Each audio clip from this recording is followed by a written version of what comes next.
Punjabi radio USA Samrai ਸਾਰੇ ਸਰੋਤਿਆਂ ਦਾ ਸਵਾਗਤ ਕਰਦੇ ਹਾਂ। ਸਾਰਿਆਂ ਨੂੰ ਹੀ ਪਿਆਰ ਭਰੀ ਸਤਿ ਸ੍ਰੀ ਅਕਾਲ। ਆ ਪ੍ਰੋਗਰਾਮ ਖਬਰ ਤੇ ਨਜ਼ਰ ਪ੍ਰੋਗਰਾਮ ਦੇ ਵਿੱਚ ਸਾਡੇ ਨਾਲ ਹੁੰਦੇ ਨੇ ਬਲਤੇਜ ਬੰਨੋ ਜੀ।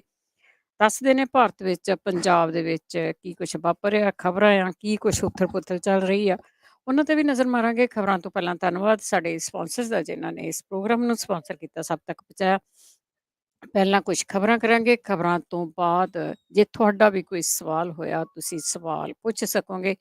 4082725200 Khalsa insurance agency San Jose 4082722500 Gurdeep Singh Baddi ਕਲੋਵਾ, Satnam Singh Shergill Selma, Manjit Singh Deewana, Boota Singh Ranipur Fresno, Charanjit Singh Badwal, Pyara Singh Rahal, Gurpal Singh Sacramento, Resham Singh Nijjar Yuba City, Mandeep Singh Kalon Modesto, Ravinder Singh, Pritam Singh Gill, Gurmeet Singh, Surinder Kaur Thind, Raminder Basra, Garmel Liddar, Jaswant Singh Bakersfield, Mandeep Singh, Sarabjit Kaur San Jose, Turkiana immigration law firm 415-909-0503। ਬਹੁਤ ਧੰਨਵਾਦ ਕਰਦੇ ਹਾਂ। ਪ੍ਰੋਗਰਾਮਾਂ ਨੂੰ ਸਪਾਂਸਰ ਕਰਦੇ ਹੋ, ਸਭ ਤੱਕ ਪਹੁੰਚਾਉਂਦੇ ਹੋ। ਕੁਝ ਖਬਰਾਂ ਕਰਾਂਗੇ, ਖਬਰਾਂ ਤੋਂ ਬਾਅਦ ਤੁਹਾਡੀਆਂ ਕਾਲਸ ਸਾਡੇ ਨਾਲ ਜੁੜ ਚੁੱਕੇ ਨੇ। ਬਲਤੇਜ ਪੰਨੇ, ਸਤਿ ਸ਼੍ਰੀ ਅਕਾਲ, ਸਵਾਗਤ ਹੈ ਜੀ। ਸਤਿ ਸ਼੍ਰੀ ਅਕਾਲ ਜੀ, ਧੰਨਵਾਦ ਜੀ, ਬਹੁਤ ਮਿਹਰਬਾਨੀ। ਸਭ ਤੋਂ ਪਹਿਲਾਂ ਇਲੈਕਸ਼ਨਾਂ ਵਿੱਚ ਖੜੇ ਧੜਿਆਂ ਦੀ ਗੱਲ ਕਰਦੇ ਹਾਂ। ਰਾਜੇਵਾਲ ਧੜੇ ਦੀ ਗੱਲ ਕਰਦੇ ਹਾਂ। ਸਿਆਸੀ ਪਾਰਟੀ ਰਜਿਸਟਰੀ ਨਹੀਂ ਹੋਈ ਤੇ ਆਜ਼ਾਦ ਚੋਣ ਲੜਨਗੇ। ਬਿਲਕੁਲ ਜੀ, ਐਕਚੁਅਲੀ ਕਈ ਦਿਨ ਪਹਿਲਾਂ ਮੈਂ ਗੱਲ ਕਹੀ ਸੀ ਕਿ ਇਹਨਾਂ ਦੀ ਰਜਿਸਟ੍ਰੇਸ਼ਨ ਜਿਹੜੀ ਉਹ ਹੋਣੀ ਨਹੀਂ ਆ। ਉਹਦੇ ਕਈ ਸਾਰੇ ਕਾਰਨ ਕਹੇ ਜਾ ਸਕਦੇ ਆ। ਇੱਕ ਤਾਂ ਜਿਹੜਾ ਟੈਕਨੀਕਲੀ ਕੁਝ ਚੀਜ਼ਾਂ ਹੁੰਦੀਆਂ ਨੇ, ਜਿਹੜੇ ਪੇਪਰ ਵਗੈਰਾ ਭਰਨੇ ਪੈਂਦੇ ਆ, ਇਹਨਾਂ ਨੇ ਇੰਨੀ ਅਣਗਹਿਲੀ ਕਿਉਂ ਕੀਤੀ ਆ, ਇਹ ਆਗੂਆਂ ਨੂੰ ਜਵਾਬ ਦੇਣਾ ਚਾਹੀਦਾ। ਪਰ ਆਗੂ ਜਵਾਬ ਇਹ ਦੇ ਰਹੇ ਆ ਕਿ ਇਹਦੇ ਵਿੱਚ ਭਾਰਤੀ ਜਨਤਾ ਪਾਰਟੀ ਤੇ ਆਮ ਆਦਮੀ ਪਾਰਟੀ ਦਾ ਕਸੂਰ ਆ, ਜਿਨ੍ਹਾਂ ਨੇ ਸਾਡੀ ਰਜਿਸਟ੍ਰੇਸ਼ਨ ਨਹੀਂ ਹੋਣ ਦਿੱਤੀ। ਜਿਹੜਾ ਚੋਣ ਕਮਿਸ਼ਨ ਆ ਉਹ ਇੱਕ ਇਸ ਤਰ੍ਹਾਂ ਦੀ ਬਾਡੀ ਹੈ ਕਿ ਉੱਥੇ ਜਿਹੜਾ ਕੱਲਾ ਪੇਪਰ ਤੁਹਾਨੂੰ ਲਾਉਣਾ ਪੈਂਦਾ, ਜਿਹਦੇ ਵਿੱਚ ਜਿਵੇਂ 3 ਜਾਣੇ ਆਫਿਸ ਬੇਅਰ ਚਾਹੀਦੇ ਆ। ਪ੍ਰੈਜ਼ੀਡੈਂਟ ਹੁੰਦਾ, ਉਹਦੇ ਵਿੱਚ ਸੈਕਟਰੀ ਹੁੰਦਾ ਤੇ ਖਜ਼ਾਨਚੀ ਹੁੰਦਾ। ਫਿਰ ਦਫ਼ਤਰ ਜਿਹੜਾ ਉਹ ਦਿਖਾਉਣਾ ਪੈਂਦਾ। ਜਿਹੜਾ ਲੋਕਲ ਡਿਪਟੀ ਕਮਿਸ਼ਨਰ ਹੈ ਡਿਸਟ੍ਰਿਕਟ ਦਾ, ਜਿੱਥੇ ਤੁਹਾਡਾ ਦਫ਼ਤਰ ਹੈ, ਉਹ ਆ ਕੇ ਉਹਦੀ ਵੈਰੀਫਿਕੇਸ਼ਨ ਕਰਦਾ। ਜਿਹੜੇ 3 ਜਾਣਿਆਂ ਦੇ ਨਾਮ ਹੁੰਦੇ ਆ, ਉਹਦੇ 3-3 ਸਾਲ ਦੀਆਂ ਇਨਕਮ ਟੈਕਸ ਦੀਆਂ ਰਿਟਰਨਾਂ ਲਾਉਣੀਆਂ ਪੈਂਦੀਆਂ ਨੇ। ਇਹਨਾਂ ਨੇ 1-1 ਸਾਲ ਦੀ ਇਨਕਮ ਟੈਕਸ ਦੀ ਰਿਟਰਨ ਲਾਈ। ਉੱਥੋਂ ਹੀ ਟੈਕਨੀਕਲੀ ਇਹ ਗਲਤ ਹੋਣਾ ਸ਼ੁਰੂ ਹੋ ਗਏ। ਗੱਲ ਇਹ ਸੀਗੀ ਕਿ ਦੇਖੋ, ਇਲੈਕਸ਼ਨ ਲੜਨ ਤੋਂ ਕੋਈ ਕਿਸੇ ਨੂੰ ਨਹੀਂ ਰੋਕ ਸਕਦਾ। ਹਰੇਕ ਦੇ ਕੋਲੇ ਸੰਵਿਧਾਨਕ ਹੱਕ ਹੈ। ਜਿਨ੍ਹਾਂ ਨੇ ਨਹੀਂ ਲੜਿਆ ਉਹਨਾਂ ਦੀ ਆਪਣੀ ਅਪਰੋਚ ਹੈ। ਇਹਨਾਂ ਨੇ ਲੜਨਾ ਚਾਹਿਆ ਤੇ ਇਹਨਾਂ ਨੇ ਕਹਿਤਾ ਕਿ ਅਸੀਂ ਲੜਨਾ, ਪਰ ਉਹਦੇ ਵਾਸਤੇ ਕੋਈ ਤਿਆਰੀ ਤਾਂ ਹੋਣੀ ਚਾਹੀਦੀ ਆ। ਤੁਸੀਂ ਕੋਈ ਕਿਸੇ ਟੈਕਨੀਕਲ ਤਰੀਕੇ ਦੇ ਨਾਲ ਚੱਲੋਗੇ, ਰਜਿਸਟਰਡ ਤੁਹਾਡੀ ਬਾਡੀ ਹੈ ਨਹੀਂ ਗੀ, ਤੁਸੀਂ ਭੱਜ ਕੇ ਛੇਤੀ ਦੇਣੀ, ਇਹ ਰੌਲਾ ਪਾਉਣਾ ਸ਼ੁਰੂ ਕਰਤਾ ਕਿ ਛੇਤੀ ਇਲੈਕਸ਼ਨਾਂ ਲੜੋ, ਛੇਤੀ ਇਲੈਕਸ਼ਨਾਂ ਲੜੋ। ਹਾਲਾਂਕਿ ਜਿਹੜਾ ਇਹਦੇ ਵਿੱਚ ਗੁਰਨਾਮ ਸਿੰਘ ਚੜੂਨੀ ਧੜਾ ਉਹ ਪਹਿਲਾਂ ਦਾ ਲੱਗਿਆ ਹੋਇਆ ਸੀ। ਉਹਨੇ ਰਜਿਸਟ੍ਰੇਸ਼ਨ ਪਹਿਲਾਂ ਦੀ ਕਰਵਾਉਣ ਦੇ ਵਾਸਤੇ ਦਿੱਤਾ ਹੋਇਆ ਸੀ। ਉਹਦੀ ਪਾਰਟੀ ਰਜਿਸਟਰਡ ਹੋ ਗਈ, ਉਹਨੂੰ ਕੱਪ ਪਲੇਟ ਮਿਲ ਗਿਆ। ਇਹ ਦੇਖੋ, ਪੋਲੀਟੀਕਲ ਜਿਹੜਾ ਇੰਟਰਫੇਅਰ ਹੈ ਉਹ ਪਤਾ ਹੈ ਕਿ ਹੁੰਦਾ ਆ। ਪਰ ਜੇ ਇਦਾਂ ਦਾ ਹੁੰਦਾ ਤੇ ਫਿਰ ਗੁਰਨਾਮ ਸਿੰਘ ਚੜੂਨੀ ਦੀ ਪਾਰਟੀ ਕਿਵੇਂ ਰਜਿਸਟਰਡ ਹੋ ਜਾਂਦੀ, ਉਹਨੂੰ ਚੋਣ ਨਿਸ਼ਾਨ ਕਿਵੇਂ ਮਿਲ ਜਾਂਦਾ। ਇਹ ਮਹਿਜ਼ ਆਪਣੀ ਜਿਹੜੀ ਇਹਨਾਂ ਦੀ ਕਮਜ਼ੋਰੀ ਆ ਉਹਨੂੰ ਲੁਕਾਉਣ ਦੇ ਵਾਸਤੇ ਹੁਣ ਦੂਜਿਆਂ ਦੇ ਉੱਤੇ ਦੋਸ਼ ਲਾ ਰਹੇ ਆ। ਇਹ ਵੀ ਕਹਿਣਗੇ ਕਿ ਆਲੋਚਨਾ ਹੋ ਰਹੀ ਆ। ਜਦੋਂ ਤੁਸੀਂ ਸਿਆਸਤ ਦੇ ਵਿੱਚ ਆ ਗਏ ਤੇ ਸਿਆਸਤ ਦੇ ਵਿੱਚ ਫਿਰ ਆਲੋਚਨਾ ਵੀ ਤੁਹਾਨੂੰ ਝੱਲਣੀ ਪੈਣੀ ਹੈ। ਹੁਣ ਜਿਹੜੇ ਇਹ ਸੰਯੁਕਤ ਸਮਾਜ ਮੋਰਚਾ, ਇਹਦੀ ਰਜਿਸਟ੍ਰੇਸ਼ਨ ਨਹੀਂ ਹੋਈ ਤੇ ਇਹਨੂੰ ਚੋਣ ਨਿਸ਼ਾਨ ਨਹੀਂ ਮਿਲਣਾ। ਚੋਣ ਨਿਸ਼ਾਨ ਮਿਲੂਗਾ ਪਰ ਇੱਕ ਚੋਣ ਨਿਸ਼ਾਨ ਨਹੀਂ ਮਿਲਣਾ। ਇਹਨਾਂ ਦਾ ਮਨਪਸੰਦ ਚੋਣ ਨਿਸ਼ਾਨ ਨਹੀਂ ਮਿਲਣਾ। ਕਿਹੜਾ ਮਿਲੂਗਾ ਇਹ ਅਜੇ ਕੁਝ ਕਹਿ ਨਹੀਂ ਸਕਦੇ। ਸਾਰੇ ਉਮੀਦਵਾਰਾਂ ਨੂੰ ਇੱਕੋ ਚੋਣ ਨਿਸ਼ਾਨ ਮਿਲੂਗਾ, ਇਹ ਪੋਸੀਬਲ ਨਹੀਂ ਹੋ ਸਕਣਾ। ਵੱਖੋ ਵੱਖਰਾ ਚੋਣ ਨਿਸ਼ਾਨ ਜਿਹੜੇ ਉਹ ਮਿਲਣਗੇ। ਵੱਖੋ ਵੱਖਰੇ ਚੋਣ ਨਿਸ਼ਾਨ ਮਿਲਣ ਦੇ ਕਰਕੇ ਇੱਕ ਕਨਫਿਊਜ਼ਨ ਪੈਦਾ ਹੋਊਗੀ। ਜੇ ਇਹ ਚਾਹਣ ਤਾਂ ਗੁਰਨਾਮ ਸਿੰਘ ਚੜੂਨੀ ਵਾਲੇ ਜਿਹੜਾ ਚੋਣ ਨਿਸ਼ਾਨ ਹੈ ਉਹਦੀ ਪਾਰਟੀ ਵੱਲੋਂ ਚੋਣ ਲੜ ਸਕਦੇ ਆ, ਪਰ ਉੱਥੇ ਫਿਰ ਹਉਮੈ ਆ ਜਾਂਦੀ ਹੈ। ਹਉਮੈ ਹੋਣ ਕਰਕੇ ਗੁਰਨਾਮ ਸਿੰਘ ਚਡੂਨੀ ਵਾਲੇ ਧੜੇ ਵੱਲੋਂ ਚੋਣ ਨਹੀਂ ਇਹਨਾਂ ਨੇ ਲੜਨੀ, ਕਿਉਂਕਿ ਉਹਨੂੰ ਬਾਰ-ਬਾਰ ਸਸਪੈਂਡ ਕਰਦੇ ਰਹੇ ਆ। ਮਜਬੂਰੀ ਦੇ ਵਿੱਚ ਉਹਨੂੰ 10 ਸੀਟਾਂ ਛੱਡਣੀਆਂ ਪੈ ਗਈਆਂ। ਬਲਬੀਰ ਸਿੰਘ ਰਾਜੇਵਾਲ ਨਹੀਂ ਚਾਹਣਗੇ ਕਿ ਸਾਰੇ ਕੈਂਡੀਡੇਟ ਗੁਰਨਾਮ ਸਿੰਘ ਚਡੂਨੀ ਵਾਲੀ ਪਾਰਟੀ ਵੱਲੋਂ ਚੋਣ ਲੜਨ ਤੇ ਉਹਦੇ ਜਿਹੜਾ ਚੋਣ ਨਿਸ਼ਾਨ ਹੈ ਉਹਦੇ ਉੱਤੇ ਚੋਣਾਂ ਲੜਨ, ਕਿਉਂਕਿ ਉਹਦੇ ਵਿੱਚ ਫਿਰ ਹਉਮੈ ਆ ਜੂਗੀ ਕਿ ਅਸੀਂ ਚਡੂਨੀ ਦੇ ਜਿਹੜਾ ਜੀ ਉਹਦੇ ਕਿਵੇਂ ਰਹਿਨੁਮਾਈ ਨੂੰ ਕਬੂਲ ਕਰੀਏ। ਉਹ ਕੱਲ ਨੂੰ ਇਹ ਕਹੂਗਾ ਕਿ ਪਾਰਟੀ ਤਾਂ ਮੇਰੀ ਹੈ। ਔਰ ਜਦੋਂ ਕੁਝ ਪਰਸੈਂਟ ਵੋਟਾਂ ਜਿਹੜੀਆਂ ਚਾਹੀਦੀਆਂ ਹੁੰਦੀਆਂ ਨੇ, ਟੋਟਲ ਵੋਟ ਬੈਂਕ ਜਿੰਨਾ ਭੁਗਤਦਾ, ਉਹਦੇ ਜੇ ਉਹ ਵੋਟਾਂ ਲੈ ਜਾਂਦਾ ਤੇ ਫਿਰ ਅੱਗੋਂ ਪਾਰਟੀ ਪੱਕੀ ਹੋ ਜਾਂਦੀ ਹੈ ਤੇ ਉਹਦਾ ਚੋਣ ਨਿਸ਼ਾਨ ਪੱਕਾ ਹੋ ਜਾਂਦਾ। ਇਹ ਨਹੀਂ ਚਾਹਣਗੇ ਕਿ ਗੁਰਨਾਮ ਸਿੰਘ ਚਡੂਨੀ ਹੋਰਾਂ ਦਾ ਚੋਣ ਨਿਸ਼ਾਨ ਪੱਕਾ ਹੋ ਜੇ, ਉਹਦੀ ਪਾਰਟੀ ਪੱਕੀ ਹੋ ਜੇ। ਕਿਉਂ? ਇਹ ਸਭ ਨੂੰ ਪਤਾ ਉੱਥੇ ਦਿੱਲੀ ਜਿਹੜੇ ਤਰੀਕੇ ਦੇ ਨਾਲ ਬੈਠੇ ਰਹੇ ਉਹ ਲੋਕਾਂ ਤੋਂ ਡਰਦੇ ਬੈਠੇ ਰਹੇ, ਨਹੀਂ ਤਾਂ ਉੱਥੇ ਹੀ ਇਹਨਾਂ ਨੇ ਬਥੇਰਾ ਕੁਝ ਇਹੋ ਜਿਹਾ ਕਰਾ ਲੈਣਾ ਸੀਗਾ। ਸੰਯੁਕਤ ਸਮਾਜ ਮੋਰਚਾ ਇਹ ਸੋਚੇ ਜਾਂ ਨਾ ਸੋਚੇ, ਇਹ ਜੋ ਕੁਝ ਉਹਨੇ ਕਾਹਲੀ ਦੇ ਵਿੱਚ ਲਿਆ ਫੈਸਲਾ ਹੈ, ਪਤਾ ਨਹੀਂ ਇਹ ਪਛਤਾਉਣਗੇ ਜਾਂ ਨਹੀਂ, ਪਰ ਕਿਸੇ ਵੇਲੇ ਸੋਚਣਾ ਇਹਨਾਂ ਨੂੰ ਜ਼ਰੂਰ ਪਊਗਾ। ਕਿਸੇ ਤਿਆਰੀ ਦੇ ਨਾਲ ਆਉਂਦੇ ਤੇ ਕੁਝ ਵੀ ਉਹਦੇ ਵਿੱਚ ਗਲਤ ਨਹੀਂ ਸੀਗਾ। ਉਹ ਤਿਆਰੀ ਪ੍ਰੋਪਰ ਹੋਣੀ ਚਾਹੀਦੀ ਸੀ, ਉਹਦੇ ਵਾਸਤੇ ਰਜਿਸਟ੍ਰੇਸ਼ਨ ਘੱਟੋ ਘੱਟ ਪਹਿਲਾਂ ਦੀ ਕਰਵਾਈ ਹੋਈ ਹੁੰਦੀ ਤੇ ਅੱਜ ਜਿਹੜਾ ਦੀ ਆਹ ਦਿਨ ਨਾ ਦੇਖਣਾ ਪੈਂਦਾ। ਮਹਿਜ਼ ਦੂਜੀਆਂ ਪੋਲੀਟੀਕਲ ਪਾਰਟੀਆਂ ਦੇ ਉੱਤੇ ਇਸ ਚੀਜ਼ ਦਾ ਦੋਸ਼ ਲਾ ਦੇਣਾ ਕਿ ਉਹਨਾਂ ਨੇ ਸਾਡੀ ਰਜਿਸਟ੍ਰੇਸ਼ਨ ਜਿਹੜੀ ਉਹ ਨਹੀਂ ਹੋਣ ਦਿੱਤੀ, ਚਲੋ ਉਹ ਮੰਨਿਆ ਜਾ ਸਕਦਾ। ਜਿਹੜੇ ਉਮੀਦਵਾਰ ਇੱਥੇ ਇਹਨਾਂ ਨੇ ਖੜੇ ਕਰਦੇ ਰਹੇ ਆ ਉਹਦੇ ਉੱਤੇ ਕਿੰਤੂ ਪਰੰਤੂ ਕਿਉਂ ਹੁੰਦਾ ਰਿਹਾ ਕਿ ਕਿਹਦੀ ਵਜ੍ਹਾ ਕਰਕੇ ਖੜੇ ਕੀਤੇ ਆ? ਪੈਸਿਆਂ ਦੇ ਲੈਣ ਦੇਣ ਦੀ ਗੱਲ ਵੀ ਚੱਲਦੀ ਰਹੀ। ਰਾਜਪੁਰੇ ਤੋਂ ਇਹਨਾਂ ਨੇ ਪ੍ਰੇਮ ਸਿੰਘ ਚੰਦੂ ਮਾਜਰਾ ਦੇ ਭਾਣਜੇ ਨੂੰ ਟਿਕਟ ਦਿੱਤੀ, ਰੌਲਾ ਪੈ ਗਿਆ, ਟਿਕਟ ਵਾਪਸ ਲੈ ਲਈ। ਜਿਹਨੂੰ ਹੁਣ ਟਿਕਟ ਦਿੱਤੀ ਉਹਦੇ ਤੋਂ ਫੇਰ ਵਾਪਸ ਲੈ ਲਈ। ਤੇ ਜੇ ਤੁਸੀਂ ਦੇਖੋ ਤਾਂ ਰਾਜਪੁਰਾ ਤੋਂ ਇੱਕ ਜੱਗਾ ਨਾਂ ਦੇ ਵਿਅਕਤੀ ਨੂੰ ਉਹਨੂੰ ਸ਼ਾਮਲ ਕਰਨ ਦੇ ਵਾਸਤੇ ਕੈਪਟਨ ਅਮਰਿੰਦਰ ਸਿੰਘ ਰਾਜਪੁਰੇ ਆਉਂਦੇ ਆ। ਉਹ ਬੰਦੇ ਨੂੰ ਸ਼ਾਮਲ ਕਰਕੇ ਕਹਿੰਦੇ ਕਿ ਰਾਜਪੁਰੇ ਤੋਂ ਮੇਰੀ ਪਾਰਟੀ ਵੱਲੋਂ ਚੋਣ ਲੜੂਗਾ। ਬਾਅਦ ਦੇ ਵਿੱਚ ਰਾਜਪੁਰਾ, ਕਿਉਂਕਿ ਭਾਰਤੀ ਜਨਤਾ ਪਾਰਟੀ ਨੂੰ ਇੱਕ ਇਹਨੂੰ ਲੱਗਦਾ ਕਿ ਇੱਥੇ ਉਹਦਾ ਵੋਟ ਬੈਂਕ ਵਾਵਾ ਹੈਗਾ। ਕਿਸੇ ਵੇਲੇ ਜਿਹੜੇ ਰਾਜ ਖੁਰਾਣਾ ਹੁੰਦੇ ਸੀਗੇ ਉਹ ਉਹਨਾਂ ਨੇ ਇਹ ਸੀਟ ਜਿੱਤੀ ਵੀ ਹੋਈ ਆ। ਭਾਰਤੀ ਜਨਤਾ ਪਾਰਟੀ ਦਾ ਵੋਟ ਬੈਂਕ ਕਿੱਥੇ ਹੈਗਾ, ਉਹਨਾਂ ਦੀ ਕੈਲਕੂਲੇਸ਼ਨ ਦੇ ਵਿੱਚ ਇਹ ਸੀਟ ਭਾਰਤੀ ਜਨਤਾ ਪਾਰਟੀ ਨੇ ਲੈ ਲਈ। ਜਦੋਂ ਭਾਰਤੀ ਜਨਤਾ ਪਾਰਟੀ ਨੇ ਲੈ ਲਈ ਤੇ ਉਹੀ ਜੱਗਾ ਜਿਹੜਾ ਸੀ ਉਹਨੂੰ ਕੈਪਟਨ ਅਮਰਿੰਦਰ ਸਿੰਘ ਹੋਰਾਂ ਨੇ ਭਾਰਤੀ ਜਨਤਾ ਪਾਰਟੀ 'ਚ ਸ਼ਾਮਲ ਕਰਵਾਤਾ, ਉਹਨੂੰ ਉੱਥੋਂ ਟਿਕਟ ਦਵਾਤੀ ਕਿ ਹੁਣ ਸੰਯੁਕਤ ਸਮਾਜ ਮੋਰਚਾ ਕਹਿੰਦਾ ਕਿ ਰਾਜਪੁਰੇ ਦੀ ਸੀਟ ਅਸੀਂ ਲੜਨੀ ਨਹੀਂ, ਖਾਲੀ ਛੱਡਣੀ ਹੈ। ਕੀ ਇਹ ਕੈਪਟਨ ਅਮਰਿੰਦਰ ਸਿੰਘ ਹੋਰਾਂ ਨਾਲ ਸਮਝੌਤਾ ਕਿ ਉਹ ਉਸ ਬੰਦੇ ਨੂੰ ਉੱਥੋਂ ਜਿਤਾਉਣਾ ਚਾਹੁੰਦੇ ਆ? ਸਵਾਲੀਆ ਚਿੰਤਾ ਇਹਨਾਂ ਦੇ ਉੱਤੇ ਵੀ ਲੱਗ ਰਹੇ ਆ ਜੇ ਇਹ ਸਵਾਲ ਖੜੇ ਕਰ ਰਹੇ ਤਾਂ ਇਸ ਕਰਕੇ ਇਹ ਜਿਹੜੀਆਂ ਚੀਜ਼ਾਂ ਨੇ ਇਹ ਕਿਤੇ ਨਾ ਕਿਤੇ ਬਲਬੀਰ ਸਿੰਘ ਰਾਜੇਵਾਲ ਹੋਰਾਂ ਦੇ ਉੱਤੇ ਸਵਾਲੀਆ ਚਿੰਨ੍ਹ ਇਸ ਮਾਮਲੇ ਦੇ ਉੱਤੇ ਖੜੇ ਹੋਣਗੇ ਕਿ ਐਡੀ ਕਾਹਲੀ ਕਾਹਦੇ ਵਾਸਤੇ ਕੀਤੀ ਗਈ। ਲੜਨਾ ਸੀ ਤੁਸੀਂ ਲਿਆਉਂਦੇ। ਸੰਯੁਕਤ ਕਿਸਾਨ ਮੋਰਚਾ ਮੁਲਕ ਪੱਧਰ ਦੇ ਉੱਤੇ ਆਉਂਦਾ ਕਿ ਇੱਕ ਛੋਟੇ ਜਿਹੇ ਖਿੱਤੇ ਦੇ ਉੱਤੇ ਐਡੀ ਰਿਸਪੈਕਟ ਗੇਨ ਕਰਕੇ ਤੁਸੀਂ ਉਹਨੂੰ ਉੱਥੇ ਖਤਮ ਕਰਨ ਤੇ ਲੱਗੇ ਹੋਏ। ਬਿਲਕੁਲ ਇੱਕ ਦਿਨ ਪਛਤਾਉਣਗੇ ਜੀ ਜ਼ਰੂਰ। ਇਹ ਲਾਲਚ। ਅੱਗੇ ਚੰਨੀ ਦੀ ਗੱਲ ਕਰੀਏ, ਰਾਜਪਾਲ ਪੰਜਾਬ ਨੇ ਉਸ ਦੇ ਖਿਲਾਫ ਰੇਤ ਮਾਮਲੇ ਦੇ ਪੜਤਾਲ ਕਰਨ ਲਈ ਕਿਹਾ। ਦੇਖੋ ਇਹ ਐਕਚੁਅਲੀ ਜਿਹੜਾ ਆਮ ਆਦਮੀ ਪਾਰਟੀ ਨੇ ਪਿਛਲੇ ਦਿਨੀ ਰਾਜਪਾਲ ਦੇ ਨਾਲ ਮੁਲਾਕਾਤ ਕੀਤੀ ਸੀਗੀ। ਇਹ ਗੱਲ ਆਖੀ ਸੀਗੀ ਕਿ ਜਿਹੜਾ ਈਡੀ ਨੇ ਛਾਪਾ ਮਾਰਿਆ ਜਿਹੜੇ ਇਹਦੇ ਨੇੜਲੇ ਰਿਸ਼ਤੇਦਾਰ ਦੇ ਉੱਤੇ ਜਿੱਥੋਂ 10 ਕਰੋੜ ਰੁਪਈਆ ਮਿਲਿਆ ਸੀਗਾ, ਵੀ ਇਹਦੀ ਜਾਂਚ ਕੀਤੀ ਜਾਣੀ ਚਾਹੀਦੀ ਆ ਮੁੱਖ ਮੰਤਰੀ ਚਰਨਜੀਤ ਸਿੰਘ ਚੰਨੀ ਹੋਰਾਂ ਦੀ। ਰਾਜਪਾਲ ਬਨਵਾਰੀ ਲਾਲ ਪੁਰੋਹਿਤ ਨੇ ਵਿਧਾਨ ਸਭਾ ਚੋਣਾਂ ਦੇ ਦੌਰਾਨ ਹੀ ਇਹ ਨਜਾਇਜ਼ ਮਾਈਨਿੰਗ ਵਾਲੇ ਮਾਮਲੇ ਦੇ ਉੱਤੇ ਚਰਨਜੀਤ ਸਿੰਘ ਚੰਨੀ ਦੇ ਖਿਲਾਫ ਉੱਚ ਪੱਧਰੀ ਜਾਂਚ ਦੇ ਹੁਕਮ ਜਾਰੀ ਕਰ ਦਿੱਤੇ। ਚੋਣਾਂ ਦੇ ਦੌਰਾਨ ਪੜਤਾਲ ਦੇ ਇਹਨਾਂ ਹੁਕਮਾਂ ਦੇ ਨਾਲ ਇੱਕ ਨਵਾਂ ਵਿਵਾਦ ਖੜਾ ਹੋ ਗਿਆ। ਇਦੋਂ ਪਹਿਲਾਂ ਇਨਫੋਰਸਮੈਂਟ ਡਾਇਰੈਕਟੋਰੇਟ ਦੇ ਵੱਲੋਂ 18 ਜਨਵਰੀ ਨੂੰ ਚੰਨੀ ਦੇ ਕਰੀਬੀ ਰਿਸ਼ਤੇਦਾਰ ਸਣੇ ਕਈ ਹੋਰ ਥਾਵਾਂ ਦੇ ਉੱਤੇ ਛਾਪੇਮਾਰੀ ਕੀਤੀ ਗਈ ਸੀਗੀ। ਰਾਜਪਾਲ ਨੇ 24 ਜਨਵਰੀ ਨੂੰ ਆਮ ਆਦਮੀ ਪਾਰਟੀ ਦੀ ਜਿਹੜੀ ਚਿੱਠੀ ਸੀ ਉਹਦੇ ਹਵਾਲੇ ਦੇ ਨਾਲ ਨਜਾਇਜ਼ ਮਾਈਨਿੰਗ ਦੇ ਮੁੱਦੇ ਦੇ ਉੱਤੇ ਡੀਜੀਪੀ ਵੀਕੇ ਭਾਮਰਾ ਨੂੰ ਉੱਚ ਪੱਧਰੀ ਜਾਂਚ ਕਰਨ ਦੀ ਹਦਾਇਤ ਕੀਤੀ ਹੈ।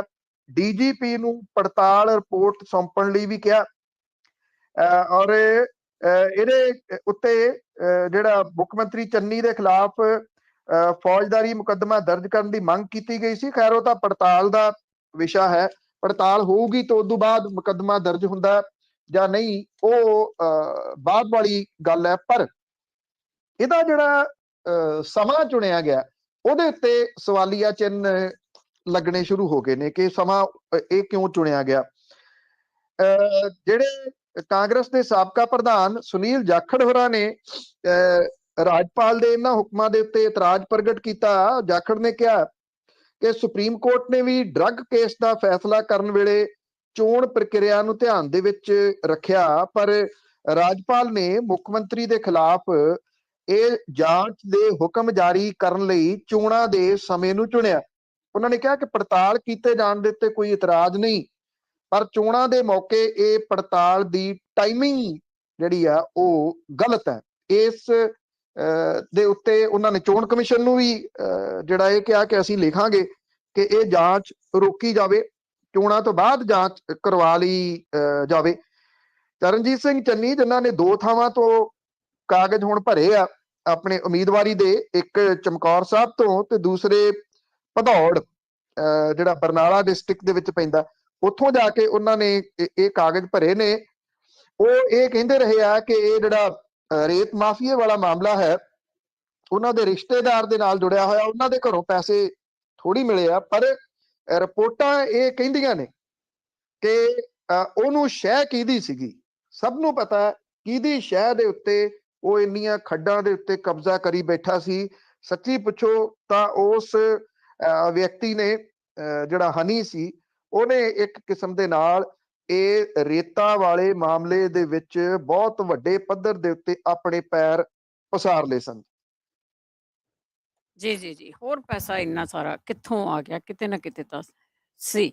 ਅੱਗੇ ਨਾਮਜ਼ਦਗੀਆਂ ਭਰਨ ਦਾ ਅੱਜ ਆਖਰੀ ਦਿਨ ਹੋਊਗਾ। ਬਿਲਕੁਲ ਜੀ, ਅੱਜ ਜਿਹੜੀਆਂ ਨਾਮਜ਼ਦਗੀਆਂ ਨੇ ਉਹ ਭਰਨ ਦੇ ਵਾਸਤੇ ਫੁੱਲ ਰੌਣਕਾਂ ਜਿਹੜੀਆਂ ਉਹ ਲੱਗਣਗੀਆਂ ਦਫ਼ਤਰਾਂ ਦੇ ਵਿੱਚ, ਕਿਉਂਕਿ ਅੱਜ ਇਸ ਦਾ ਆਖਰੀ ਦਿਨ ਹੋਊਗਾ। ਕੱਲ ਨੂੰ ਇਹਦੇ ਛਾਣਬੀਣ ਜਿਹੜੀ ਆ ਉਹ ਕੀਤੀ ਜਾਊਗੀ। ਉਸ ਤੋਂ ਬਾਅਦ ਫਿਰ ਨਾਮ ਵਾਪਸ ਲੈਣ ਦਾ ਆਖਰੀ ਦਿਨ ਪਰਸੋਂ ਨੂੰ ਹੋਊਗਾ। ਜਿਹੜੀਆਂ ਨਾਮਜ਼ਦਗੀਆਂ ਭਰੀਆਂ ਜਾ ਰਹੀਆਂ ਨੇ, ਕੱਲ ਵੀ ਬਹੁਤ ਸਾਰੇ ਜਿਹੜੇ ਸਿਆਸਤਦਾਨ ਨੇ, ਨਾਮਵਰ ਸਿਆਸਤਦਾਨ ਨੇ, ਉਹਨਾਂ ਨੇ ਆਪਣੀਆਂ ਨਾਮਜ਼ਦਗੀਆਂ ਭਰੀਆਂ। ਇਹਦੇ ਵਿੱਚ ਜਿਹੜੇ ਸਾਬਕਾ ਮੁੱਖ ਮੰਤਰੀ ਵੀ ਸ਼ਾਮਲ ਨੇ, ਉਹਨਾਂ ਦੀਆਂ ਜਾਇਦਾਦਾਂ ਦੇ ਕੁਝ ਵੇਰਵੇ ਵੀ ਸਾਹਮਣੇ ਆਏ ਕਿ ਕਿਹਨੇ ਕਿੰਨੀ ਜਾਇਦਾਦ ਬਣਾਈ, ਕਿਹਦਾ ਕਿੰਨਾ ਘਟਿਆ, ਕਿਹਦਾ ਕਿੰਨਾ ਵਧਿਆ। ਪ੍ਰਕਾਸ਼ ਸਿੰਘ ਬਾਦਲ ਹੋਰਾਂ ਦੀ 2017 ਦੇ ਵਿੱਚ 14 ਕਰੋੜ 49 ਲੱਖ ਦੀ ਜਾਇਦਾਦ ਸੀ ਤੇ ਉਹ 15 ਕਰੋੜ ਤੇ 11 ਲੱਖ ਰੁਪਏ ਦੀ ਇਸ ਵੇਲੇ ਹੈ। ਚਰਨਜੀਤ ਸਿੰਘ ਚੰਨੀ ਹੋਰਾਂ ਦੀ 14 ਕਰੋੜ 46 ਲੱਖ ਦੀ ਜਾਇਦਾਦ ਸੀ। ਉਹ ਕਹਿੰਦੇ ਉਹ ਆਮ ਆਦਮੀ ਹੈ, ਸੁਦਾਮਾ ਹੈ। ਕੱਲ ਕਹਿੰਦੇ ਮੈਂ ਤਾਂ ਸੁਦਾਮਾ ਬਣ ਕੇ ਆਇਆ। ਸੋ ਜਿਹੜੇ ਮਾਡਰਨ ਸੁਦਾਮਾ ਨੇ ਉਹਨਾਂ ਦੀ 2017 ਦੇ ਵਿੱਚ 14 ਕਰੋੜ 46 ਲੱਖ ਦੀ ਜਾਇਦਾਦ ਸੀ ਤੇ ਹੁਣ 9 ਕਰੋੜ 45 ਲੱਖ ਦੀ ਹੈ। ਸੁਖਬੀਰ ਸਿੰਘ ਬਾਦਲ ਹੋਰਾਂ ਦੀ ਜਾਇਦਾਦ 102 ਕਰੋੜ ਸੀ 2017 ਦੇ ਵਿੱਚ, ਉਹ ਹੁਣ 217 ਕਰੋੜ ਰੁਪਏ ਦੀ ਹੋ ਗਈ ਹੈ। ਮਤਲਬ ਕਿ 100 ਤੇ 15 ਕਰੋੜ ਰੁਪਏ ਦਾ ਵਾਧਾ 5 ਸਾਲਾਂ ਦੇ ਵਿੱਚ ਹੋਇਆ। ਇੱਕ ਕੰਪਨੀ ਆ ਹਿੰਦੂ ਅਨਡਿਵਾਈਡਡ ਫੈਮਿਲੀ HUF, ਉਹ ਪਿਛਲੀਆਂ 17 ਦੀਆਂ ਚੋਣਾਂ ਦੇ ਵਿੱਚ ਇਹਨਾਂ ਨੇ ਨਹੀਂ ਸੀ ਦੱਸੀ, ਉਹ ਹੁਣ ਦੱਸੀ ਹੈ ਕਿ ਕੰਪਨੀਆਂ 50 ਕਰੋੜ ਰੁਪਏ ਦੇ ਐਸੈਟ ਇਸ ਕੰਪਨੀ ਦੇ ਦੱਸੇ ਗਏ ਆ। ਕੈਪਟਨ ਅਮਰਿੰਦਰ ਸਿੰਘ ਹੋਰਾਂ ਦੀ 2017 ਦੇ ਵਿੱਚ 46 ਕਰੋੜ 84 ਲੱਖ ਰੁਪਏ ਦੀ ਜਾਇਦਾਦ ਸੀ, ਜਿਹੜੀ ਕਿ ਹੁਣ 68 ਕਰੋੜ 72 ਲੱਖ ਰੁਪਏ ਦੀ ਆ। ਰਾਣਾ ਗੁਰਜੀਤ ਸਿੰਘ ਹੋਰਾਂ ਦੀ 2017 ਦੇ ਵਿੱਚ 169 ਕਰੋੜ ਰੁਪਏ ਦੀ ਪ੍ਰਾਪਰਟੀ ਸੀ, ਹੁਣ ਉਹ 125 ਕਰੋੜ ਤੇ 66 ਲੱਖ ਰੁਪਏ ਦੀ ਦੱਸੀ ਗਈ ਹੈ। ਕੋਈ ਇਹਦੇ ਵਿੱਚ ਜਿਹੜਾ ਉਹ ਘੱਟ ਨਹੀਂਗਾ। ਮੁਹਾਲੀ ਤੋਂ ਜਿਹੜੇ ਆਮ ਆਦਮੀ ਪਾਰਟੀ ਦੀ ਚੋਣ ਲੜ ਰਹੇ ਆ ਕੁਲਵੰਤ ਸਿੰਘ, JLPL ਬਹੁਤ ਵੱਡੀ ਇੱਕ ਰੀਅਲ ਸਟੇਟ ਦੀ ਕੰਪਨੀ ਹੈ, ਜਨਤਾ ਲੈਂਡ ਪ੍ਰਮੋਟਰ ਲਿਮਟਿਡ। ਜਦੋਂ ਤੁਸੀਂ ਇੱਥੇ ਚਾਹੇ ਜ਼ੀਰਕਪੁਰ ਵਾਲੇ ਸਾਈਡ ਦੇ ਉੱਤੇ ਹੋ, ਚਾਹੇ ਮੁਹਾਲੀ ਵਾਲੀ ਸਾਈਡ ਦੇ ਉੱਤੇ ਹੋ, ਜਿੰਨੀਆਂ ਕਿ ਜਿਹੜੇ ਫਲੈਟ ਵਗੈਰਾ ਨੇ ਉਹ ਇਸੇ ਹੀ ਕੰਪਨੀ ਨੇ ਬਣਾਏ ਨੇ, ਰੀਅਲ ਸਟੇਟ ਦੇ ਵਿੱਚੋਂ ਹੀ ਇਹ ਬਣੇ ਨੇ। ਕਿਸੇ ਕਿਸਮ ਦਾ ਕਰਪਸ਼ਨ ਦਾ ਦੋਸ਼ ਤਾਂ ਨਹੀਂ ਉਹਨਾਂ ਦੇ ਉੱਤੇ ਲੱਗਦਾ, ਨਾ ਕਬਜ਼ਿਆਂ ਵਗੈਰਾ ਦਾ ਦੋਸ਼ ਲੱਗਦਾ। 221 ਕਰੋੜ ਰੁਪਏ ਦੀ ਪ੍ਰਾਪਰਟੀ ਦੇ ਉਹ ਮਾਲਕ ਨੇ। ਕਾਂਗਰਸ ਦੇ ਕੈਂਡੀਡੇਟ ਕਰਨ ਕੌਰ ਹੈ ਮੁਕਤਸਰ ਤੋਂ, ਉਹਨਾਂ ਦੀ 162 ਕਰੋੜ ਰੁਪਏ ਦੀ ਪ੍ਰਾਪਰਟੀ ਆ, ਜਿਹੜੇ ਕਿ ਹਰਚਰਨ ਸਿੰਘ ਬਰਾੜ ਸਾਬਕਾ ਮੁੱਖ ਮੰਤਰੀ ਦੇ ਨੂੰਹ ਨੇ।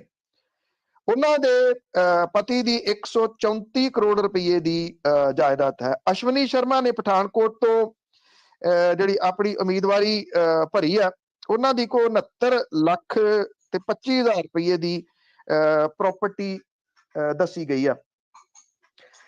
ਇਹਦੇ ਵਿੱਚ ਜਿਨ੍ਹਾਂ ਨੇ ਪੇਪਰ ਭਰੇ ਨੇ ਉਹਨਾਂ ਦੇ ਵਿੱਚ ਲਗਭਗ 9 ਲੋਕ ਸ਼ਾਮਲ ਨੇ। ਇਹ ਜਿਹੜੇ ਪ੍ਰਾਪਰਟੀ ਦੇ ਵੇਰਵੇ ਨੇ ਜੀ ਹੌਲੀ ਹੌਲੀ ਸਾਹਮਣੇ ਆਉਣਗੇ, ਜਿੱਦਾਂ ਜਿੱਦਾਂ ਸਾਹਮਣੇ ਆਉਣਗੇ, ਕਿਉਂਕਿ ਇੱਕ ਦਿਨ ਕੋਸ਼ਿਸ਼ ਕਰਾਂਗੇ ਕਿ ਜਦੋਂ ਸਾਰੇ ਸਾਹਮਣੇ ਆ ਗਏ ਤੇ ਜਿਹੜੇ ਅਹਿਮ ਲੋਕ ਨੇ ਉਹਨਾਂ ਦੀ ਪ੍ਰਾਪਰਟੀ ਦੇ ਬਾਰੇ ਦੇ ਵਿੱਚ ਦੱਸਿਆ ਜਾ ਸਕੇ ਕਿ ਕਿਸ ਬੰਦੇ ਦੀ ਕਿੰਨੀ ਪ੍ਰਾਪਰਟੀ ਆ। ਸੋ ਅੱਜ ਦਾ ਦਿਨ ਬੜਾ ਰੁਝੇਵਿਆਂ ਭਰਿਆ ਰਹੂਗਾ ਇਹਨਾਂ ਸਿਆਸਤਦਾਨਾਂ ਦਾ। ਇਸ ਵਾਰੀ ਬਹੁਤ ਸਾਰੀਆਂ ਪਾਰਟੀਆਂ ਸਾਹਮਣੇ ਆਈਆਂ ਨੇ।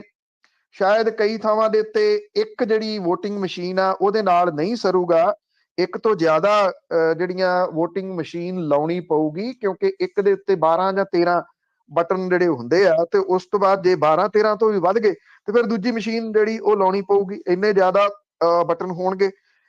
ਅੱਜ ਦਾ ਦਿਨ ਔਰ ਅਗਲੇ ਕੁਝ ਦਿਨਾਂ ਦੇ ਵਿੱਚ ਪਤਾ ਲੱਗ ਜਾਊਗਾ ਕਿੰਨੇ ਉਮੀਦਵਾਰ, ਕਿੰਨੀਆਂ ਪਾਰਟੀਆਂ ਪੰਜਾਬ ਦੇ ਵਿੱਚ ਖੜੀਆਂ ਹੋਣਗੀਆਂ। ਔਰ ਇਹ ਕੜਮੱਸ 2022 ਜਿਹੜਾ ਉਹ ਕਈ ਨਵੇਂ ਚਿਹਰੇ ਤੇ ਕਈ ਨਵੇਂ ਖੁਲਾਸੇ ਲੈ ਕੇ ਆਊਗਾ। ਇਹ ਖੁਲਾਸੇ ਕਰਨੇ ਪੈਂਦੇ ਆ ਚੋਣ ਕਮਿਸ਼ਨ ਦੇ ਕੋਲੇ। ਕਿੰਨੇ ਕੇਸ ਆ, ਕਿੰਨੀ ਪ੍ਰਾਪਰਟੀ ਤੁਸੀਂ ਬਣਾਈ ਆ। ਜੇ ਮੰਨ ਲਓ ਇਹ ਕੋਈ ਖੁਲਾਸਾ ਨਹੀਂ ਕਰਦਾ, ਕੋਈ ਲੁਕੋ ਲੈਂਦਾ, ਤੇ ਫਿਰ ਉਹਦੇ ਕਾਗਜ਼ ਤੱਕ ਰੱਦ ਹੋ ਸਕਦੇ ਆ। ਈਵਨ ਚੋਣ ਜੇ ਉਹ ਜਿੱਤ ਵੀ ਜਾਂਦਾ ਤੇ ਉਦੋਂ ਬਾਅਦ ਉਹ ਚੋਣ ਵੀ ਰੱਦ ਹੋ ਸਕਦੀ ਹੈ। ਬਹੁਤੀਆਂ ਪਾਰਟੀਆਂ ਤਾਂ ਐਂ ਲੱਗਦਾ ਕਿ ਇੱਕ ਦੂਜੇ ਨੂੰ ਹਰਾਉਣ ਲਈ ਜ਼ਿਆਦਾ ਆਈਆਂ, ਜਿੱਤਣ ਲਈ ਘੱਟ ਆ। ਤੇ ਅੱਗੇ ਕੈਪਟਨ ਦੀ ਖਿੱਦੋ ਖੁੰਡੀ ਦੀ ਗੱਲ ਕਰੀਏ ਤਾਂ ਉਸਨੂੰ ਝਟ ਕੇ ਉਮੀਦਵਾਰ ਕਮਲ ਫੁੱਲ ਦਾ ਮੰਗਣ ਲੱਗੇ ਸਹਾਰਾ। ਦੇਖੋ ਤੁਰੇ ਤਾਂ ਫਿਰਦੇ ਨੇ, ਇੱਥੇ ਵੀ ਕੈਪਟਨ ਅਮਰਿੰਦਰ ਸਿੰਘ ਹੋਰੀ ਕੱਲ ਪਟਿਆਲੇ ਵੀ ਫਿਰਦੇ ਸੀਗੇ। ਕੀ ਮਤਲਬ ਕਿ ਇੱਕ ਟਾਈਮ ਹੁੰਦਾ ਜਦੋਂ ਬੰਦਾ ਇਹ ਸੋਚਦਾ, ਮੈਂ ਤੁਹਾਨੂੰ ਪ੍ਰਾਪਰਟੀ ਦੱਸੀ ਆ, ਕਿੰਨੇ 100 ਕਰੋੜ ਰੁਪਏ ਦੀ ਪ੍ਰਾਪਰਟੀ ਉਹ ਬਣਾਈ ਬੈਠੇ ਆ। ਔਰ ਜਿਹੜੇ ਇਹ ਸਿਆਸਤਦਾਨ ਨੇ ਇਹਨਾਂ ਦੇ ਕੋਲੇ ਬੇਨਾਮੀ ਪ੍ਰਾਪਰਟੀਆਂ ਬੜੀਆਂ ਹੁੰਦੀਆਂ ਨੇ। ਇੱਕ ਮਹਿਲ ਪਟਿਆਲੇ ਆ, ਇੱਕ ਮਹਿਲ ਸਿਸੋਆਂ ਪਾਈ ਬੈਠੇ ਆ। ਬੰਦਾ ਪੁੱਛੇ ਵੀ ਤੁਸੀਂ ਇਸ ਉਮਰ ਦੇ ਵਿੱਚ ਆਰਾਮ ਕਰੋ, ਬੈਠੋ। ਵੈਸੇ ਕੀਤਾ ਤਾਂ ਆਰਾਮ ਹੀ ਆ 4.5 ਸਾਲ। ਹੁਣ ਕੀ ਹੈ ਕਿ ਇਹਨਾਂ ਨੇ ਜਿਹੜੀ ਆਪਣੀ ਪਾਰਟੀ ਬਣਾ ਲਈ ਪੰਜਾਬ ਲੋਕ ਕਾਂਗਰਸ, ਤੇ ਉਹਨੂੰ ਮਿਲ ਗਿਆ ਖਿੱਦੋ ਖੂੰਡੀ ਚੋਣ ਨਿਸ਼ਾਨ। ਜਿਹੜੇ ਬਹੁਤੇ ਇਹਨਾਂ ਦੇ ਉਮੀਦਵਾਰ ਨੇ ਉਹ ਇਹ ਸਮਝਦੇ ਆ ਕਿ ਖਿੱਦੋ ਖੂੰਡੀ ਨੂੰ ਕਿਸੇ ਨੇ ਪੁੱਛਣਾ ਨਹੀਂ ਬਹੁਤਾ, ਕਿਉਂਕਿ ਭਾਰਤੀ ਜਨਤਾ ਪਾਰਟੀ ਦੇ ਨਾਲ ਇਹਨਾਂ ਦਾ ਗੱਠਜੋੜ ਹੈ। ਇਹ ਤਰੀਕੇ ਦੇ ਨਾਲ ਇਹ ਪਾਰਟੀ ਇਹਨਾਂ ਨੇ ਮਰਜ ਕਰਨੀ ਆ ਭਾਰਤੀ ਜਨਤਾ ਪਾਰਟੀ ਦੇ ਵਿੱਚ। ਸਿੱਧੇ ਭਾਰਤੀ ਜਨਤਾ ਪਾਰਟੀ ਦੇ ਨਾਲ ਜੁੜਦੇ ਨਹੀਂ ਸੀਗੇ, ਇੱਕ ਤਰੀਕਾ ਅਪਣਾਇਆ। ਔਰ ਇਹ ਤੁਸੀਂ ਦੇਖ ਲੈਣਾ, ਚੋਣ ਨਤੀਜੇ ਤੁਹਾਨੂੰ ਦੱਸਣਗੇ ਕਿ ਖਿੱਦੋ ਖੂੰਡੀ ਨੂੰ ਕਿਸੇ ਨੇ ਇੱਥੇ ਬੇਰਾਂ ਵੱਟੇ ਨਹੀਂ ਸਿਆਣਨਾ। ਉਹਨਾਂ ਦੀ ਜਿਹੜੇ ਉਮੀਦਵਾਰ ਖੜੇ ਕੀਤੇ ਆ ਉਹ ਖਿੱਦੋ ਖੂੰਡੀ ਚੋਣ ਨਿਸ਼ਾਨ ਲੈਣ ਤੋਂ ਪੰਜਾਬ ਲੋਕ ਕਾਂਗਰਸ ਦੇ ਜਿਹੜੇ ਸ਼ਹਿਰੀ ਉਮੀਦਵਾਰ ਨੇ ਉਹ ਕਿਨਾਰਾ ਕਰ ਰਹੇ ਆ। 5 ਉਮੀਦਵਾਰਾਂ ਨੇ ਤਾਂ ਭਾਜਪਾ ਦੇ ਚੋਣ ਨਿਸ਼ਾਨ ਦੇ ਉੱਤੇ ਚੋਣ ਲੜਨ ਦਾ ਫੈਸਲਾ ਕਰ ਲਿਆ। 6 ਹੋਰ ਉਮੀਦਵਾਰਾਂ ਨੇ ਭਾਜਪਾ ਚੋਣ ਨਿਸ਼ਾਨ ਲੈਣ ਦੀ ਇੱਛਾ ਪ੍ਰਗਟ ਕੀਤੀ ਹੈ।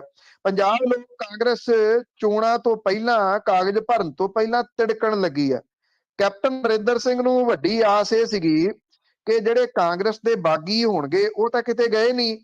ਕਾਂਗਰਸ ਦੇ ਵਿੱਚ ਬਗਾਵਤ ਹੋਈ, ਵੱਡੇ ਪੱਧਰ ਦੇ ਉੱਤੇ ਹੋਈ, ਅੱਜ ਵੀ ਕਾਂਗਰਸ ਨੂੰ ਮੁਸ਼ਕਲ ਉਹ ਖੜੀ ਕਰ ਰਹੇ, ਪਰ ਇਹ ਕੈਪਟਨ ਅਮਰਿੰਦਰ ਸਿੰਘ ਵਾਲੇ ਪਾਸੇ ਨਹੀਂ ਗਏ। ਇਹਨਾਂ ਦੇ ਖਾਸਮ ਖਾਸ ਜਿਹੜੇ ਸੀਗੇ ਕੁਝ ਰਾਣਾ ਗੁਰਮੀਤ ਸਿੰਘ ਸੋਢੀ, ਉਹਨੇ ਭਾਜਪਾ ਦੇ ਵਿੱਚ ਸ਼ਾਮਲ ਹੋਣਾ ਬਿਹਤਰ ਸਮਝਿਆ। ਕੈਪਟਨ ਅਮਰਿੰਦਰ ਸਿੰਘ ਦਾ ਕੋਈ ਨਿੱਜੀ ਕਾਡਰ ਨਹੀਂ ਹੈਗਾ, ਜਿਹਦੇ ਕਰਕੇ ਉਮੀਦਵਾਰ ਛੱਡ ਕੇ ਭੱਜ ਰਹੇ ਆ। ਔਰ ਉਹ ਇਹ ਸਮਝਦੇ ਆ ਕਿ ਜੇ ਭਾਰਤੀ ਜਨਤਾ ਪਾਰਟੀ ਦੇ ਚੋਣ ਨਿਸ਼ਾਨ ਤੇ ਚੋਣ ਲੜਾਂਗੇ, ਘੱਟੋ ਘੱਟ ਭਾਰਤੀ ਜਨਤਾ ਪਾਰਟੀ ਦਾ ਇੱਕ ਤਾਂ ਚੋਣ ਨਿਸ਼ਾਨ ਫੇਮਸ ਹੈ, ਦੂਸਰਾ ਉਹਨਾਂ ਦੇ ਕੋਲੇ ਕਾਡਰ ਹੈਗਾ ਹੇਠਾਂ। ਕੈਪਟਨ ਅਮਰਿੰਦਰ ਸਿੰਘ ਦੇ ਵੱਲ ਤਾਂ ਕੋਈ ਵੀ ਨਹੀਂ ਹੈਗਾ। ਨਵਾਂ ਸ਼ਹਿਰ ਤੋਂ ਕੈਪਟਨ ਅਮਰਿੰਦਰ ਸਿੰਘ ਨੇ ਸਤਬੀਰ ਸਿੰਘ ਸੈਣੀ ਨੂੰ ਉਮੀਦਵਾਰ ਬਣਾਇਆ, ਪਰ ਹੁਣ ਕਾਂਗਰਸ ਪਾਰਟੀ ਨੇ ਇਹਨੂੰ ਆਪਣਾ ਉਮੀਦਵਾਰ ਬਣਾ ਲਿਆ। ਕੈਪਟਨ ਅਮਰਿੰਦਰ ਸਿੰਘ ਨੇ ਨਵਾਂ ਸ਼ਹਿਰ ਸੀਟ ਹੁਣ ਭਾਜਪਾ ਲਈ ਛੱਡਤੀ ਹੈ। ਪੰਜਾਬ ਲੋਕ ਕਾਂਗਰਸ ਨੇ ਨਕੋਦਰ ਤੋਂ ਓਲੰਪੀਅਨ ਅਜੀਤਪਾਲ ਸਿੰਘ ਨੂੰ ਟਿਕਟ ਦਿੱਤੀ, ਪਰ ਵੋਟਰ ਨਾ ਹੋਣ ਦੇ ਤਕਨੀਕੀ ਮਸਲੇ ਕਰਕੇ ਉਹਨਾਂ ਨੇ ਟਿਕਟ ਸ਼ਮੀ ਨੂੰ ਦੇ ਦਿੱਤੀ। ਹਲਕਾ ਬਠਿੰਡਾ ਦਿਹਾਤੀ ਤੋਂ ਪਹਿਲਾਂ ਅਮਰਿੰਦਰ ਸਿੰਘ ਨੇ ਸਾਬਕਾ ਵਿਧਾਇਕ ਮੱਖਣ ਸਿੰਘ ਦੇ ਮੁੰਡੇ ਸਵੀਰਾ ਸਿੰਘ ਨੂੰ ਟਿਕਟ ਦਿੱਤੀ। ਮੱਖਣ ਸਿੰਘ ਦੀ ਪਤਨੀ ਮਾਇਆ ਦੇਵੀ ਨੂੰ ਬਾਅਦ ਦੇ ਵਿੱਚ ਉਮੀਦਵਾਰ ਐਲਾਨਤਾ। ਪੰਜਾਬ ਲੋਕ ਕਾਂਗਰਸ ਨੇ ਸਵੇਰਾ ਸਿੰਘ ਨੂੰ ਮੁੜ ਕੇ ਫੇਰ ਉਮੀਦਵਾਰ ਬਣਾਤਾ। ਕੈਪਟਨ ਅਮਰਿੰਦਰ ਸਿੰਘ ਦੇ ਹਿੱਸੇ ਭਾਜਪਾ ਗੱਠਜੋੜ ਦੇ ਵਿੱਚ 37 ਸੀਟਾਂ ਆਈਆਂ, ਜਿਹਦੇ ਚੋਂ ਨਵਾਂ ਸ਼ਹਿਰ ਸੀਟ ਭਾਜਪਾ ਦੇ ਖਾਤੇ 'ਚ ਚਲੇਗੀ। ਹੁਣ ਇਹ ਪਤਾ ਲੱਗ ਰਿਹਾ ਹੈ ਕਿ ਪੰਜਾਬ ਲੋਕ ਕਾਂਗਰਸ ਨੇ ਖਰੜ, ਲੁਧਿਆਣਾ ਪੂਰਬੀ, ਆਤਮਨਗਰ, ਬਠਿੰਡਾ ਸ਼ਹਿਰੀ ਦੇ ਉਮੀਦਵਾਰਾਂ ਨੇ ਕਮਲ ਦਾ ਫੁੱਲ ਦਾ ਚੋਣ ਨਿਸ਼ਾਨ ਲੈ ਲਿਆ। ਮਤਲਬ ਕਿ ਉਹ ਡਾਇਰੈਕਟਲੀ ਹੁਣ ਭਾਜਪਾ ਦੇ ਵਿੱਚ ਚਲੇ ਗਏ। 6 ਹੋਰ ਨੇ ਭਾਜਪਾ ਦਾ ਚੋਣ ਨਿਸ਼ਾਨ ਮੰਗਿਆ, ਇਹ ਵੀ ਚਲੇ ਜਾਣਗੇ ਤੇ ਫਿਰ ਇਹ 37 ਤਾਂ ਰਹਿ ਨਹੀਂ ਜਾਣੇ। ਕੈਪਟਨ ਅਮਰਿੰਦਰ ਦੇ ਨੇੜਲੇ ਵਿਮਨ ਸੁਬਲੀ ਆ, ਉਹ ਇਹ ਕਹਿੰਦਾ ਕਿ ਭਾਜਪਾ ਦੇ ਨਾਲ ਸਮਝੌਤੇ ਵੇਲੇ ਤੈਅ ਹੋ ਗਿਆ ਸੀਗਾ ਕਿ ਸ਼ਹਿਰੀ ਸੀਟਾਂ ਦੇ ਉੱਤੇ ਪੰਜਾਬ ਲੋਕ ਕਾਂਗਰਸ ਦੇ ਉਮੀਦਵਾਰ ਜਿਹੜੇ ਚੋਣ ਨਿਸ਼ਾਨ ਤੇ ਚੋਣ ਲੜਨਾ ਚਾਹਣ ਉਹ ਲੜ ਸਕਦੇ ਆ, ਕਿਉਂਕਿ ਭਾਜਪਾ ਦਾ ਆਧਾਰ ਸ਼ਹਿਰਾਂ ਦੇ ਵਿੱਚ ਹੈਗਾ। ਜੇ ਇਹ ਸਮਝੌਤਾ ਸੀਗਾ ਕਿ ਜਿਹੜੇ ਚੋਣ ਨਿਸ਼ਾਨ ਤੇ ਉਹ ਲੜਨਾ ਚਾਹੁੰਦੇ ਆ ਲੜ ਲੈਣ, ਤੇ ਫਿਰ ਪੰਜਾਬ ਲੋਕ ਕਾਂਗਰਸ ਬਣਾਉਣ ਦੀ ਕੀ ਲੋੜ ਸੀ? ਕੈਪਟਨ ਅਮਰਿੰਦਰ ਸਿੰਘ ਹੋਰੀ ਚੁੱਪ ਕਰਕੇ ਭਾਰਤੀ ਜਨਤਾ ਪਾਰਟੀ 'ਚ ਚਲੇ ਜਾਂਦੇ, ਕਿਉਂਕਿ ਇਹ ਤਾਂ ਸਭ ਨੂੰ ਪਤਾ ਹੈ ਕਿ ਜਿਹੜੇ 4.5 ਸਾਲ ਉਹ ਰਹੇ ਨੇ ਉਹ ਭਾਰਤੀ ਜਨਤਾ ਪਾਰਟੀ ਦੇ ਹੀ ਮੁੱਖ ਮੰਤਰੀ ਵਜੋਂ ਵਿਚਰਦੇ ਰਹੇ ਨੇ। ਭਾਰਤੀ ਜਨਤਾ ਪਾਰਟੀ ਦੇ ਆਗੂਆਂ ਨੂੰ ਹੀ ਦਿੱਲੀ ਜਾ ਕੇ ਮਿਲ ਕੇ ਆ ਜਾਂਦੇ ਸੀ, ਤਾਂ ਕਾਂਗਰਸ ਦੇ ਆਗੂਆਂ ਨੂੰ ਉਹ ਮਿਲਦੇ ਵੀ ਨਹੀਂ ਸੀਗੇ। ਸੋ ਇਹ ਖਿੱਦੋ ਖੂੰਡੀ ਦੀ ਜਿਹੜੀ ਖੇਡ ਹੈ ਉਹ ਵਿਗੜਨੀ ਜਿਹੜੀ ਉਹ ਸ਼ੁਰੂ ਹੋ ਗਈ ਆ। ਅਜੇ ਅੱਜ ਦਾ ਦਿਨ ਹੈ, ਦੇਖੋ ਸ਼ਾਮ ਤੱਕ ਕੀ ਬਣਦਾ, ਕਿੰਨੇ ਹੋਰ ਭੱਜਦੇ ਆ। ਔਰ ਜਦੋਂ ਜਿਨ੍ਹਾਂ ਦੇ ਅਜੇ ਪੇਪਰ ਭਰਨ ਵਾਲੇ ਰਹਿੰਦੇ ਆ ਉਹ ਭਾਜਪਾ ਵੱਲੋਂ ਨਹੀਂ ਭਰ ਦਿੰਦੇ ਜਾ ਕੇ ਸਾਰੇ ਦੇ ਸਾਰੇ, ਤੇ ਰਹਿ ਜਾਣਗੇ ਕੈਪਟਨ ਅਮਰਿੰਦਰ ਸਿੰਘ ਹੋਰੀ ਫਿਰ ਇਕੱਲੇ ਇੱਥੇ ਪਟਿਆਲੇ ਦੇ ਵਿੱਚ ਖਿੱਦੋ ਖੂੰਡੀ ਖੇਡੀ ਜਾਣਗੇ। ਜੀ ਜੀ ਬਿਲਕੁਲ। ਤੁਸੀਂ ਪਿੱਛੇ ਕਾਂਗਰਸ ਦੀ ਵੀ ਗੱਲ ਕੀਤੀ ਸੀ, ਤੇ ਉੱਥੇ ਵੀ ਲੋਕ ਜਿਹੜੇ ਆ ਉਹ ਬਾਗੀ ਹੁੰਦੇ ਜਾਂਦੇ, ਤੇ ਉੱਥੇ ਹੋਰ ਬਾਗੀ ਸੁਰਾਂ ਆ ਉਹ ਵਧੀਆਂ ਮੁਸ਼ਕਲਾਂ ਵੱਧ ਰਹੀਆਂ ਇਹਨਾਂ ਲਈ। ਦੇਖੋ ਇਹ ਤਕਰੀਬਨ ਇੱਕ ਤਾਂ 10 ਮੌਜੂਦਾ ਵਿਧਾਇਕਾਂ ਦੀ ਟਿਕਟ ਕੱਟੀ ਗਈ ਆ। ਲਗਭਗ ਸਾਰੇ ਜਗ੍ਹਾ ਦੇ ਉੱਤੇ ਬਗਾਵਤ ਦਾ ਸਾਹਮਣਾ ਕਰਨਾ ਪੈ ਰਿਹਾ ਕਾਂਗਰਸ ਨੂੰ। ਕੋਸ਼ਿਸ਼ ਕਾਂਗਰਸ ਦੇ ਵੱਲੋਂ ਕੀਤੀ ਜਾ ਰਹੀ ਹੈ ਕਿ ਕਿਸੇ ਤਰੀਕੇ ਦੇ ਨਾਲ ਮਨਾਇਆ ਜਾਵੇ, ਪਰ ਮਨਾਉਣ ਵਾਲੀ ਅਜੇ ਕਹਾਣੀ ਜਿਹੜੀ ਉਹ ਦੂਰ ਹੈ। ਕੇਵਲ ਢਿੱਲੋਂ ਦੇ ਨਾਲ ਚਰਨਜੀਤ ਸਿੰਘ ਚੰਨੀ ਹੋਰਾਂ ਨੇ ਕੱਲ ਬੰਦ ਕਮਰਾ ਮੀਟਿੰਗ ਕੀਤੀ ਹੈ, ਕਿਉਂਕਿ ਕੇਵਲ ਸਿੰਘ ਢਿੱਲੋਂ ਹੋਰੀ ਬਰਨਾਲੇ ਤੋਂ ਸੀਟ ਮੰਗਦੇ ਸਨ, ਬਰਨਾਲੇ ਤੋਂ ਨਹੀਂ ਦਿੱਤੀ ਗਈ। ਇੱਥੇ ਜਿਹੜੇ ਪਵਨ ਬੰਸਲ ਨੇ ਜਿਹੜੇ ਚੰਡੀਗੜ੍ਹ ਤੋਂ ਚੋਣ ਲੜਦੇ ਰਹੇ ਆ, ਉਹਨਾਂ ਦੇ ਮੁੰਡੇ ਨੂੰ ਬਰਨਾਲੇ ਤੋਂ ਸੀਟ ਦਿੱਤੀ ਹੈ। ਇੱਥੇ ਬਗਾਵਤ ਦਾ ਸਾਹਮਣਾ ਕਰਨਾ ਪੈ ਰਿਹਾ। ਜਦੋਂ ਚਰਨਜੀਤ ਸਿੰਘ ਚੰਨੀ ਹੋਰੀ ਭਦੌੜ ਗਏ ਆ ਕੱਲ ਜਿਹੜਾ ਲੈਣ ਦੇ ਵਾਸਤੇ ਪਿਰਮਲ ਸਿੰਘ ਨੂੰ, ਉੱਥੇ ਵੀ ਵਿਰੋਧ ਹੋਇਆ ਚਰਨਜੀਤ ਸਿੰਘ ਚੰਨੀ ਹੋਰਾਂ ਦਾ। ਔਰ ਇੱਥੇ ਜਿਹੜੀ ਨਵੇਂ ਸ਼ਹਿਰ ਦੀ ਸੀਟ ਸੀ ਜਿੱਥੋਂ ਅੰਗਦ ਸਿੰਘ ਨੂੰ ਟਿਕਟ ਕੱਟੀ ਗਈ ਆ, ਅੰਗਦ ਸਿੰਘ ਦੀ ਟਿਕਟ ਕੱਟੀ ਗਈ ਆ। ਅੰਗਦ ਸਿੰਘ ਦੀ ਪਤਨੀ ਉੱਤਰ ਪ੍ਰਦੇਸ਼ ਤੋਂ ਵਿਧਾਇਕ ਸੀਗੀ ਕਾਂਗਰਸ ਤੋਂ, ਉਹਨੇ ਭਾਰਤੀ ਜਨਤਾ ਪਾਰਟੀ ਜੁਆਇਨ ਕਰ ਲਈ। ਅੰਗਦ ਸਿੰਘ ਕਹਿੰਦਾ ਕਿ ਪਾਰਟੀ ਇਹ ਕਹਿੰਦੀ ਸੀਗੀ ਕਿ ਤੂੰ ਆਪਣੀ ਪਤਨੀ ਦੇ ਖਿਲਾਫ ਲਿਖ, ਉਹ ਕਹਿੰਦਾ ਮੈਂ ਉਹਦੇ ਖਿਲਾਫ ਲਿਖਿਆ ਨਹੀਂ, ਜਿਹਦੇ ਕਰਕੇ ਮੇਰੀ ਟਿਕਟ ਕੱਟਤੀ। ਟਿਕਟ ਕੱਟਣ ਤੋਂ ਇਲਾਵਾ ਅੰਗਦ ਸਿੰਘ ਦੀ ਟਿਕਟ ਕੱਟਣ ਦੇ ਕਾਰਨ ਕਰਪਸ਼ਨ ਵੀ ਹੈਗਾ, ਉਹਦਾ ਰੇਤ ਮਾਫੀਏ ਦੇ ਵਿੱਚ ਸਿੱਧਮ ਸਿੱਧਾ ਨਾਮ ਬੋਲਦਾ, ਇਹ ਉਸ ਹਲਕੇ ਦੇ ਲੋਕ ਸਾਰੇ ਦੇ ਸਾਰੇ ਜਾਣਦੇ ਆ।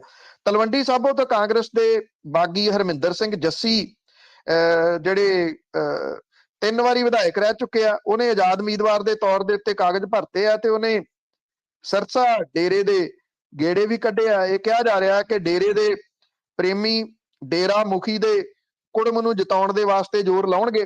ਇਸ ਕਰਕੇ ਕਾਂਗਰਸ ਦੀ ਮੁਸੀਬਤ ਤਲਵੰਡੀ ਸਾਬੋ ਤੋਂ ਵੀ ਬਣੀ ਹੋਈ ਆ। ਬਰਨਾਲੇ ਵਾਲਾ ਮੈਂ ਤੁਹਾਨੂੰ ਦੱਸਿਆ ਕਿ ਕੋਸ਼ਿਸ਼ ਤਾਂ ਕੀਤੀ ਗਈ ਆ, ਪਰ ਅਜੇ ਕੇਵਲ ਸਿੰਘ ਢਿੱਲੋਂ ਹੋਰੀ ਮੰਨੇ ਨਹੀਂ। ਉਹ ਕਹਿੰਦੇ ਨਹੀਂ, ਮੈਂ ਤਾਂ ਆਜ਼ਾਦ ਤੌਰ ਦੇ ਉੱਤੇ ਚੋਣ ਲੜੂੰਗਾ।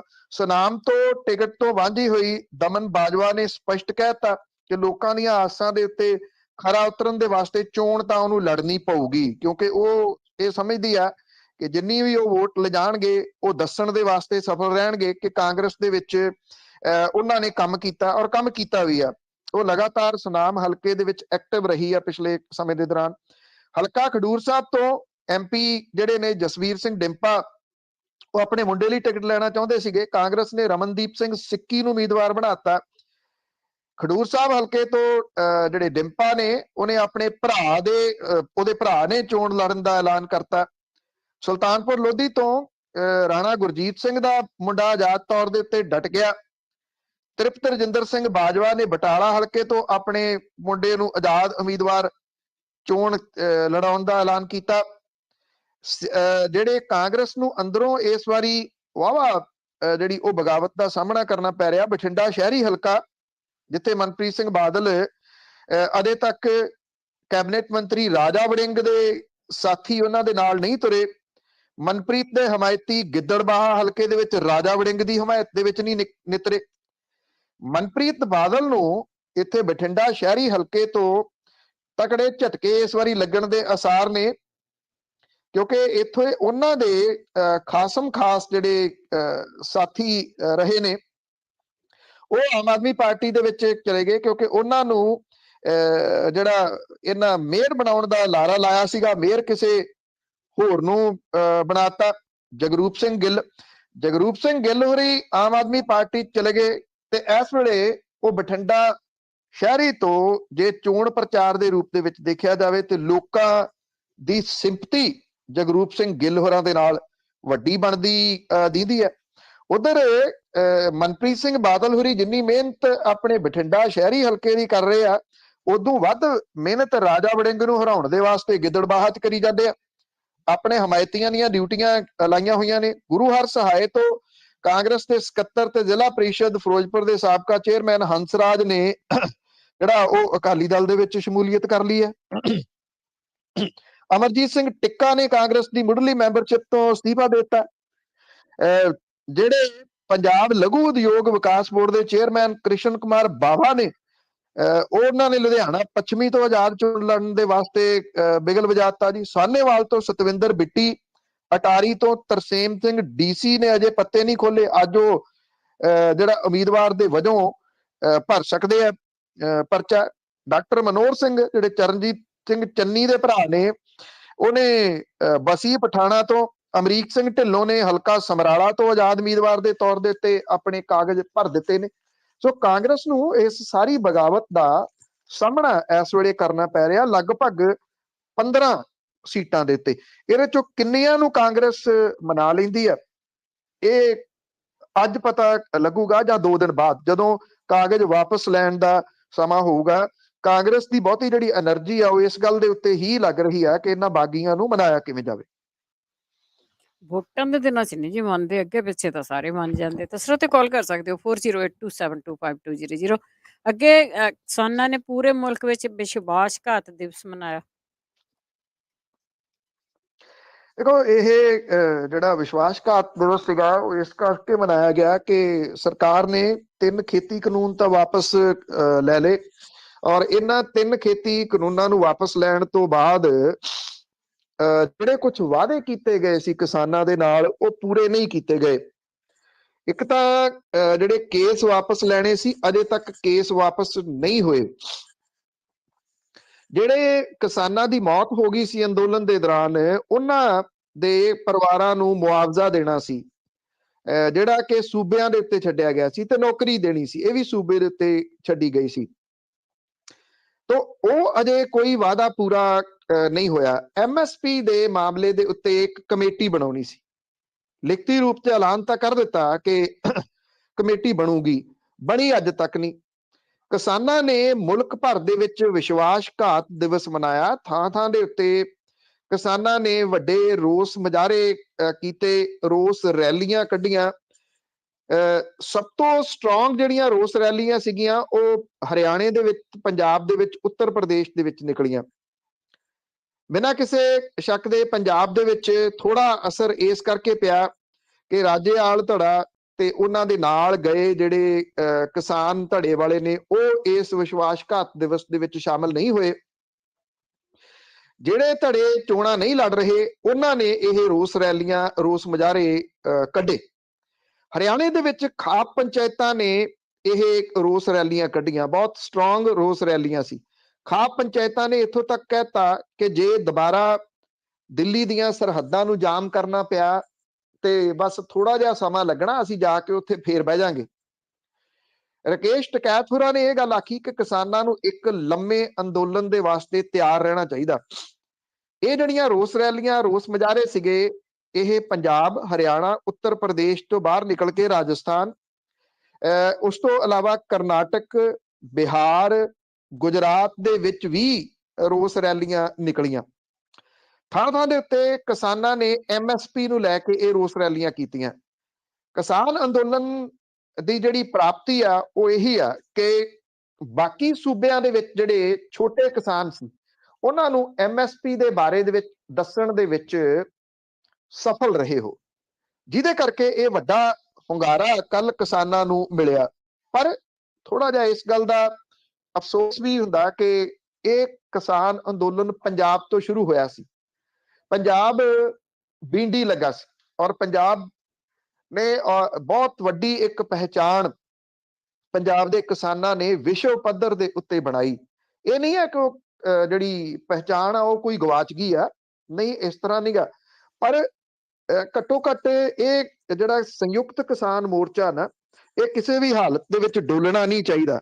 ਇਸ ਕਰਕੇ ਨਹੀਂ ਡੋਲਣਾ ਚਾਹੀਦਾ ਕਿ ਪੂਰੇ ਮੁਲਕ ਦੇ ਲੋਕ ਸੰਯੁਕਤ ਕਿਸਾਨ ਮੋਰਚੇ ਨੂੰ ਇੱਕ ਵਿਰੋਧੀ ਧਿਰ ਦੇ ਵਜੋਂ ਲੈਂਦੇ ਆ। ਤੋ ਇਹ ਸੋਚਦੇ ਆ ਕਿ ਜੇ ਕੋਈ ਮੰਗ ਪੂਰੀ ਨਹੀਂ ਹੁੰਦੀ ਜਾਂ ਕੋਈ ਮੁਸ਼ਕਲ ਆਉਂਦੀ ਆ ਤਾਂ ਸੰਯੁਕਤ ਕਿਸਾਨ ਮੋਰਚਾ ਉਹਨਾਂ ਦੇ ਵਾਸਤੇ ਬੋਲੂਗਾ। ਇਹ ਸਭ ਤੋਂ ਵੱਡੀ ਗੱਲ ਹੈ। ਮਤਲਬ ਕਿ ਜਿਹੜੀਆਂ ਐਕਸਪੈਕਟੇਸ਼ਨਸ ਨੇ ਉਹ ਸੰਯੁਕਤ ਕਿਸਾਨ ਮੋਰਚੇ ਤੋਂ ਬਹੁਤ ਵੱਡੀਆਂ ਲੋਕਾਂ ਦੀਆਂ ਲੱਗੀਆਂ ਹੋਈਆਂ ਨੇ, ਨਾ ਸਿਰਫ ਕਿਸਾਨਾਂ ਨੂੰ, ਮਜ਼ਦੂਰਾਂ ਨੂੰ, ਜਿਹੜੇ ਵਰਕਰ ਨੇ ਉਹਨਾਂ ਨੂੰ, ਕਿਉਂਕਿ ਮੁਲਕ ਦੇ ਵਿੱਚੋਂ ਲਗਭਗ ਐਜੀਟੇਸ਼ਨਸ ਖਤਮ ਕਰ ਦਿੱਤੀਆਂ ਗਈਆਂ ਸੀ। ਇਹ ਕਿਸਾਨ ਮੋਰਚੇ ਨੇ ਇੱਕ ਨਵੀਂ ਰੂਹ ਫੂਕੀ ਆ ਲੋਕਾਂ ਦੇ ਵਿੱਚ ਔਰ ਹੌਸਲਾ ਤੇ ਜਜ਼ਬਾ ਪੈਦਾ ਕੀਤਾ ਸੰਘਰਸ਼ ਕਰਨ ਦਾ, ਲੜਾਈ ਲੜਨ ਦਾ, ਔਰ ਉਹ ਲੜਾਈ ਸਿਸਟੇਮੈਟਿਕਲੀ ਤਰੀਕੇ ਦੇ ਨਾਲ ਜਿੱਤਣ ਦਾ ਵੀ। ਜੀ ਜੀ ਬਿਲਕੁਲ, ਇਹਦੇ ਵਿੱਚ ਤਾਂ ਕੋਈ ਸ਼ੱਕ ਨਹੀਂ। ਤੇ ਅਗਲੀ ਸਾਡਾ ਲਾਸਟ ਸਵਾਲ ਹੈ ਚੋਣ ਕਮਿਸ਼ਨ ਵੱਲੋਂ ਵੱਡੀਆਂ ਰੈਲੀਆਂ ਤੇ ਪਾਬੰਦੀ ਤੇ ਕੁਝ ਕੁ ਛੋਟਾਂ ਵੀ ਮਿਲੀਆਂ। ਦੇਖੋ, ਇਸ ਵਾਰੀ ਵੱਡੀਆਂ ਰੈਲੀਆਂ ਤਾਂ ਨਹੀਂ ਹੋ ਰਹੀਆਂ ਤੇ ਹੋਣ ਦੀ ਚਾਂਸ ਵੀ ਨਹੀਂ ਹੈਗੇ। ਉਹਦਾ ਕਾਰਨ ਜਿਹੜਾ ਉਹ ਕਰੋਨਾ ਹੈ ਔਰ ਕਰੋਨਾ ਦੀ ਵਜ੍ਹਾ ਕਰਕੇ ਇਹਨਾਂ ਰੈਲੀਆਂ ਦੀ ਪਰਮਿਸ਼ਨ ਨਹੀਂ ਦਿੱਤੀ ਜਾ ਰਹੀ। ਜੇ ਪੰਜਾਬ ਦੀ ਆਪਾਂ ਗੱਲ ਕਰੀਏ ਕਰੋਨਾ ਵਾਲੇ ਕੇਸਾਂ ਦੇ ਵਿੱਚ, ਤੇ ਪੰਜਾਬ ਦੇ ਵਿੱਚ ਡੈਥ ਰੇਸ਼ੋ ਅਜੇ ਵੀ ਬਹੁਤ ਵੱਡਾ ਹੈ ਬਾਕੀ ਸੂਬਿਆਂ ਦੇ ਮੁਕਾਬਲੇ, ਬਾਕੀ ਮੁਲਕ ਦੇ ਮੁਕਾਬਲੇ। ਬਹੁਤ ਸਾਰੀਆਂ ਮੌਤਾਂ ਹੋ ਰਹੀਆਂ ਨੇ। ਚਲੋ ਉਹਦੇ ਵਿੱਚ ਜਿਹੜੀਆਂ ਮੌਤਾਂ ਨੇ ਉਹ ਦੂਜੀਆਂ ਬਿਮਾਰੀਆਂ ਤੋਂ ਪੀੜਤ ਨੇ ਲੋਕ, ਜਾਂ ਜਿਨ੍ਹਾਂ ਨੇ ਵੈਕਸੀਨ ਵਗੈਰਾ ਨਹੀਂ ਲਗਵਾਏ, ਉਹਨਾਂ ਦੀਆਂ ਮੌਤਾਂ ਹੋ ਰਹੀਆਂ ਨੇ। ਯਾਰ, ਚੋਣ ਕਮਿਸ਼ਨ ਨੇ 5 ਰਾਜਾਂ ਦੇ ਵਿੱਚ ਰੋਡ ਸ਼ੋਅ, ਪੈਦਲ ਯਾਤਰਾ, ਵਹੀਕਲਸ ਦੀਆਂ ਰੈਲੀਆਂ, ਜਲੂਸਾਂ, ਜਲਸਿਆਂ ਦੇ ਉੱਤੇ ਪਾਬੰਦੀਆਂ 11 ਫਰਵਰੀ ਤੱਕ ਵਧਾ ਦਿੱਤੀਆਂ ਨੇ। ਸਾਰੇ ਗੇੜਾਂ ਦੇ ਵਾਸਤੇ ਘਰ ਘਰ ਜਾ ਕੇ ਚੋਣ ਪ੍ਰਚਾਰ ਕਰਨ ਵਾਲਿਆਂ ਦੀ ਗਿਣਤੀ ਦੇ ਉੱਤੇ ਲੋਕ ਇਕੱਠਾਂ ਦੇ ਨਾਲ ਸੰਬੰਧਿਤ ਜਿਹੜੇ ਨਿਯਮ ਨੇ ਉਹਦੇ ਵਿੱਚ ਕੁਝ ਢਿੱਲ ਦਿੱਤੀ ਆ। ਇੱਕ ਤਾਂ ਜਿਹੜਾ ਡੋਰ ਟੂ ਡੋਰ ਚੋਣ ਪ੍ਰਚਾਰ ਕਰਨਾ, ਇਹ 10 ਤੋਂ ਵਧਾ ਕੇ ਹੁਣ ਗਿਣਤੀ 20 ਕਰ ਦਿੱਤੀ ਗਈ ਆ। 20 ਲੋਕ ਇਹ ਜਾ ਕੇ ਡੋਰ ਟੂ ਡੋਰ ਪ੍ਰਚਾਰ ਕਰ ਸਕਦੇ ਆ। ਜਿਹੜੇ ਇਕੱਠ ਨੇ ਉਹਨਾਂ ਦੇ ਵਿੱਚ ਜਿਹੜੀ ਪਹਿਲਾਂ 500 ਦੀ ਗਿਣਤੀ ਸੀਗੀ ਉਹ 1000 ਕਰ ਦਿੱਤੀ ਗਈ ਆ। ਇੰਡੋਰ ਜਿਹੜੀਆਂ ਬੈਠਕਾਂ ਨੇ ਉਹਦੇ ਵਿੱਚ ਸ਼ਾਮਲ ਹੋਣ ਵਾਲੇ ਲੋਕਾਂ ਦੀ ਗਿਣਤੀ ਪਹਿਲਾਂ 300 ਸੀ, ਹੁਣ ਇਹਨੂੰ 500 ਕਰ ਦਿੱਤਾ ਗਿਆ। ਇਹਦੇ ਨਾਲ ਕੁਝ ਇਫੈਕਟ ਤਾਂ ਜਿਹੜਾ ਉਹ ਪਊਗਾ। ਇਫੈਕਟ ਇਨ ਦਾ ਸੈਂਸ ਕਿ ਕੁਝ ਸਰਗਰਮੀਆਂ, ਚੋਣ ਸਰਗਰਮੀਆਂ ਵਧਣਗੀਆਂ। ਬਿਨਾਂ ਕਿਸੇ ਸ਼ੱਕ ਦੇ ਕੁਝ ਜਿਹੜੇ ਆਗੂ ਨੇ ਉਹ ਲਗਾਤਾਰ ਚੋਣ ਸਰਗਰਮੀਆਂ ਤਾਂ ਕਰਦੇ ਰਹੇ ਨੇ, ਪਰ ਜਿਹੜੀਆਂ ਰਵਾਇਤੀ ਪਾਰਟੀਆਂ ਨੇ, ਜਿਨ੍ਹਾਂ ਦੇ ਵਿੱਚ ਖਾਸ ਤੌਰ ਦੇ ਉੱਤੇ ਅਕਾਲੀ ਦਲ ਬਾਦਲ ਕਿਹਾ ਜਾ ਸਕਦਾ ਜਾਂ ਕਾਂਗਰਸ ਕਹੀ ਜਾ ਸਕਦੀ ਆ, ਉਹਨਾਂ ਦਾ ਚੋਣ ਲੜਨ ਦਾ ਤਰੀਕਾ ਜਿਹੜਾ ਉਹ ਚੋਣ ਰੈਲੀਆਂ ਹੀ ਰਹੀਆਂ ਨੇ ਹਮੇਸ਼ਾ। ਔਰ ਉਹ ਉਸੇ ਤਰੀਕੇ ਨਾਲ ਚੋਣ ਰੈਲੀਆਂ ਲੜਦੇ, ਉਹ ਇਹ ਸਮਝਦੇ ਆ ਕਿ ਡਿਜੀਟਲ ਤੌਰ ਦੇ ਉੱਤੇ ਉਹਨਾਂ ਦਾ ਚੋਣ ਪ੍ਰਚਾਰ ਲੋਕਾਂ ਤੱਕ ਨਹੀਂ ਜਾ ਰਿਹਾ।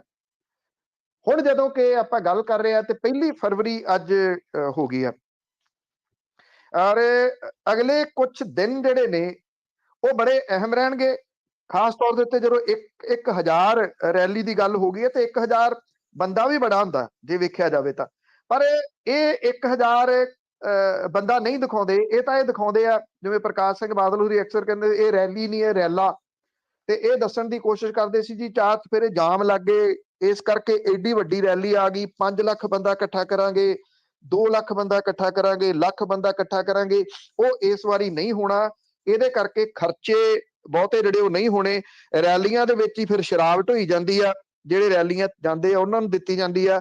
ਸ਼ਰਾਬ ਵਾਲਾ ਕੰਮ ਤਾਂ ਚਲੋ ਕਿਸੇ ਨਾ ਕਿਸੇ ਤਰੀਕੇ ਨਾਲ ਚਲਾਈ ਜਾਂਦੇ ਆ, ਘਰਾਂ 'ਚ ਦੇਈ ਦੁਈ ਜਾਂਦੇ ਆ, ਪਰ ਖਰਚੇ ਬਹੁਤ ਘੱਟ ਹੋ ਰਹੇ ਆ ਸਿਆਸੀ ਪਾਰਟੀਆਂ ਦੇ, ਜਿਹੜਾ ਕਿ ਬਹੁਤ ਚੰਗਾ।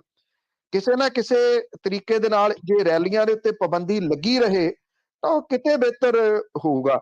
ਪਰ ਜਿਹੜੀਆਂ ਰਵਾਇਤੀ ਪਾਰਟੀਆਂ ਨੇ ਉਹ ਹੋ ਸਕਦਾ ਕਿ ਅੱਗੋਂ ਸਿੱਖ ਲੈਣ ਇਹਨੂੰ ਕਿ ਡਿਜੀਟਲ ਤਰੀਕੇ ਦੇ ਨਾਲ ਕਿਵੇਂ ਲੜਨਾ।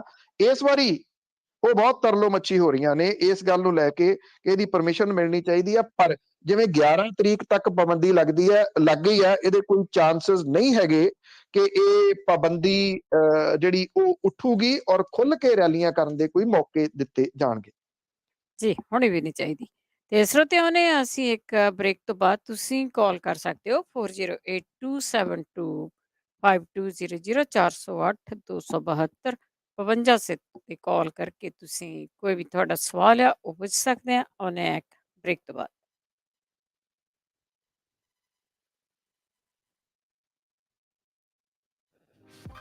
ਤੁਸੀਂ ਸੁਣ ਰਹੇ ਹੋ Punjabi radio USA KCVR 1570 AM Stockton Modesto KOBO Yuba City 1450 AM KIID Sacramento 1470 AM KWRU Fresno 1300 AM KLHC Bakersfield 1350 AM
ਹਾਂਜੀ ਹੋਲਡ ਕਰ ਲਓ। ਹਾਂਜੀ ਹਾਂਜੀ।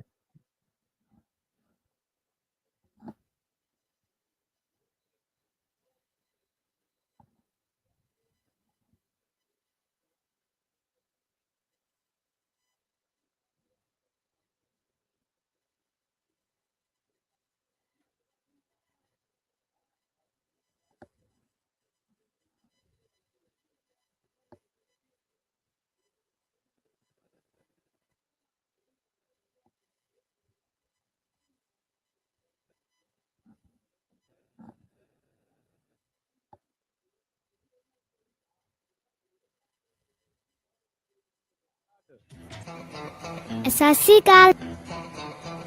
ਮੈਂ ਹਾਂ ਹਰਮਨਜੀਤ ਕੌਰ।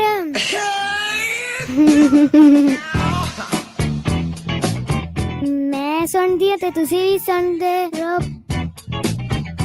Punjabi radio USA। ਪਾਪਾ ਪੰਜਾਬੀ ਰੇਡੀਓ USA।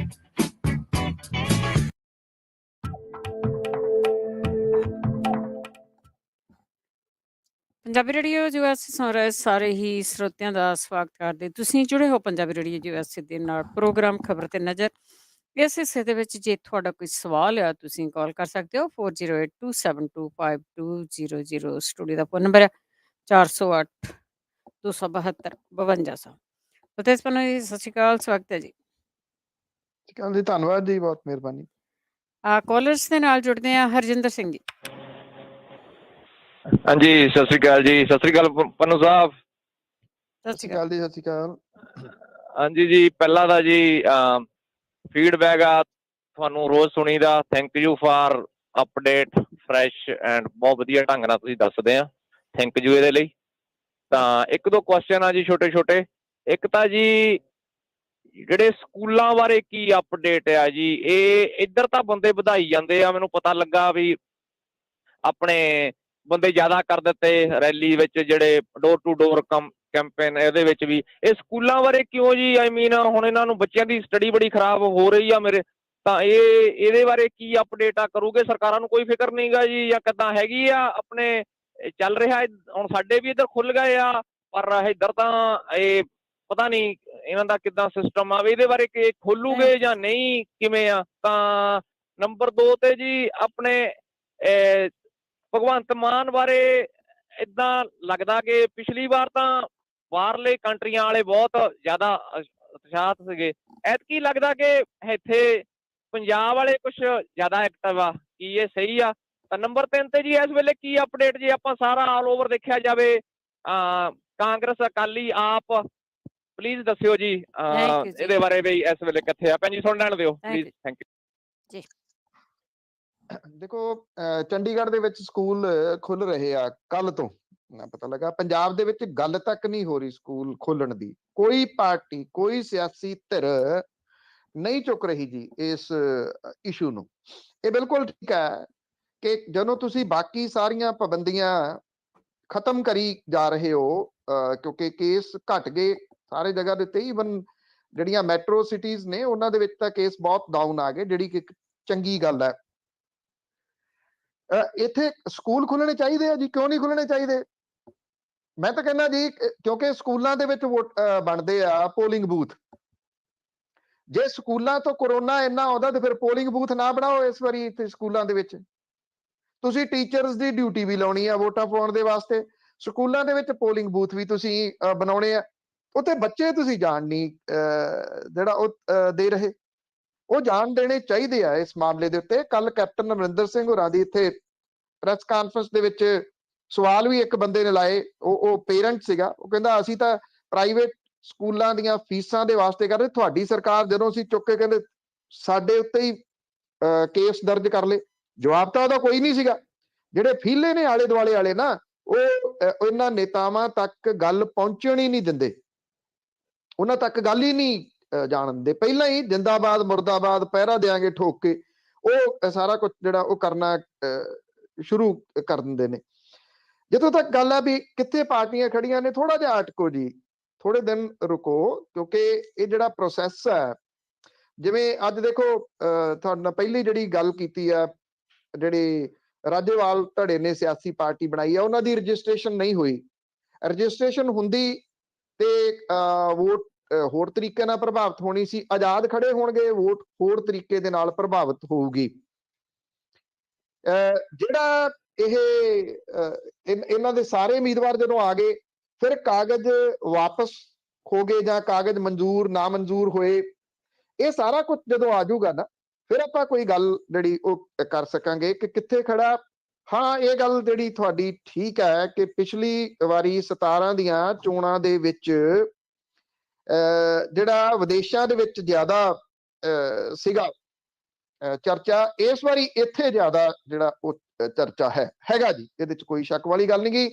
ਇੱਕ ਮੈਂ ਅਪਡੇਟ ਦੇ ਦੇਵਾਂ ਜੀ, ਇੱਕ ਤਾਂ ਜਿਹੜੇ ਮਹਿੰਦਰ ਸਿੰਘ ਕੇਪੀ ਨੂੰ ਟਿਕਟ ਦੇ ਦਿੱਤੀ ਆ, ਸੁਖਵਿੰਦਰ ਸਿੰਘ ਕੋਟਲੀ ਦੀ ਟਿਕਟ ਆਦਮਪੁਰ ਤੋਂ ਕੱਟ ਦਿੱਤੀ ਆ ਕਾਂਗਰਸ ਨੇ। ਮਹਿੰਦਰ ਸਿੰਘ ਕੇਪੀ ਚਰਨਜੀਤ ਸਿੰਘ ਚੰਨੀ ਦੇ ਰਿਸ਼ਤੇਦਾਰ ਨੇ। ਇਹ ਚਰਨਜੀਤ ਸਿੰਘ ਚੰਨੀ ਧੜੇ ਦੀ ਇੱਕ ਜਿੱਤ ਕਹੀ ਜਾ ਸਕਦੀ ਆ। ਦੂਜੀ ਇੱਕ ਲੇਟੈਸਟ ਖਬਰ ਹੋਰ ਆ ਰਹੀ ਆ ਕਿ ਜਗਮੋਹਨ ਕੰਗ ਜਿਹੜੇ ਖਰੜ ਤੋਂ ਟਿਕਟ ਮੰਗਦੇ ਸੀ, ਟਿਕਟ ਕੱਟੀ ਗਈ ਸੀ, ਨਹੀਂ ਸੀ ਮਿਲੀ, ਉਹ ਆਮ ਆਦਮੀ ਪਾਰਟੀ ਦੇ ਵਿੱਚ ਸ਼ਾਮਲ ਹੋ ਗਿਆ। ਇਹ ਲੇਟੈਸਟ ਨਾਲ ਦੀ ਨਾਲ ਮੈਂ ਤਾਂ ਕਹਿੰਦਾ ਮਿੰਟ ਦੇ ਉੱਤੇ ਨਾ ਜੀ ਕਹਾਣੀਆਂ ਬਦਲ ਰਹੀਆਂ ਨੇ, ਤੇ ਅਗਲੇ ਕੁਝ ਦਿਨ 3-4 ਦਿਨ ਜਿਹੜਾ ਉਹ ਖੜੋਵੋ, ਉਸ ਤੋਂ ਬਾਅਦ ਕਾਫੀ ਹੱਦ ਤੱਕ ਕਹਾਣੀ ਸਮਝ ਆਉਣੀ ਸ਼ੁਰੂ ਹੋ ਜਾਣੀ ਆ ਕਿ ਕਿਹੜੀ ਪਾਰਟੀ ਕਿੱਥੇ ਖੜੀ ਆ। ਜਿੰਨੀ ਦੇਰ ਤੱਕ ਉਮੀਦਵਾਰ ਨਹੀਂ ਫਾਈਨਲ ਹੋ ਜਾਂਦੇ ਸਾਰੀਆਂ ਧਿਰਾਂ ਦੇ, ਉਨੀ ਦੇਰ ਤੱਕ ਆਪਾਂ ਕੁਝ ਕਹਿ ਨਹੀਂ ਸਕਦੇ, ਕਿਉਂਕਿ ਜਿਹੜਾ ਵਿਧਾਨ ਸਭਾ ਹੁੰਦੀ ਆ ਉਹਦੇ ਵਿੱਚ ਨੋ ਡਾਊਟ ਪਾਰਟੀ ਬਹੁਤ ਵੱਡਾ ਰੋਲ ਨਿਭਾਉਂਦੀ ਆ, ਪਰ ਇੰਡੀਵਿਜੂਅਲ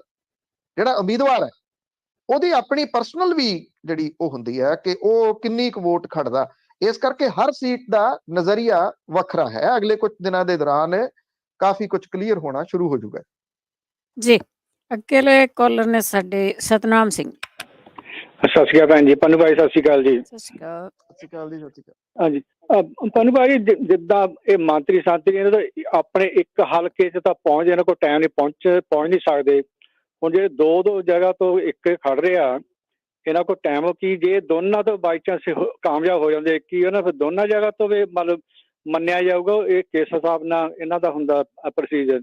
ਦੂਜਾ ਵੀ ਮੈਨੂੰ ਹੁਣੇ ਇੱਕ WhatsApp ਤੇ ਭੇਜਿਆ, ਇੱਕ TV ਚੈਨਲ ਆ, ਉਹ ਬੜਾ ਜ਼ੋਰ ਲਾ ਕਹਿੰਦੇ ਜਿਹੜੀ ਆਪਣੇ ਆਮ ਆਦਮੀ ਪਾਰਟੀ ਕਾਤਲਾਂ ਦੀ ਪਾਰਟੀ ਆ, ਉਹਨਾਂ ਦੇ 30 ਜਿਹੜੇ ਕਹਿੰਦੇ ਹੈਗੇ ਆ ਮੈਂਬਰ, ਉਹਨਾਂ 'ਚ ਪਤਾ ਨਹੀਂ ਕਿਹੜੇ ਉਹਨੇ ਆਪਣੇ ਇਲਜ਼ਾਮ ਲਾਤੇ ਆ।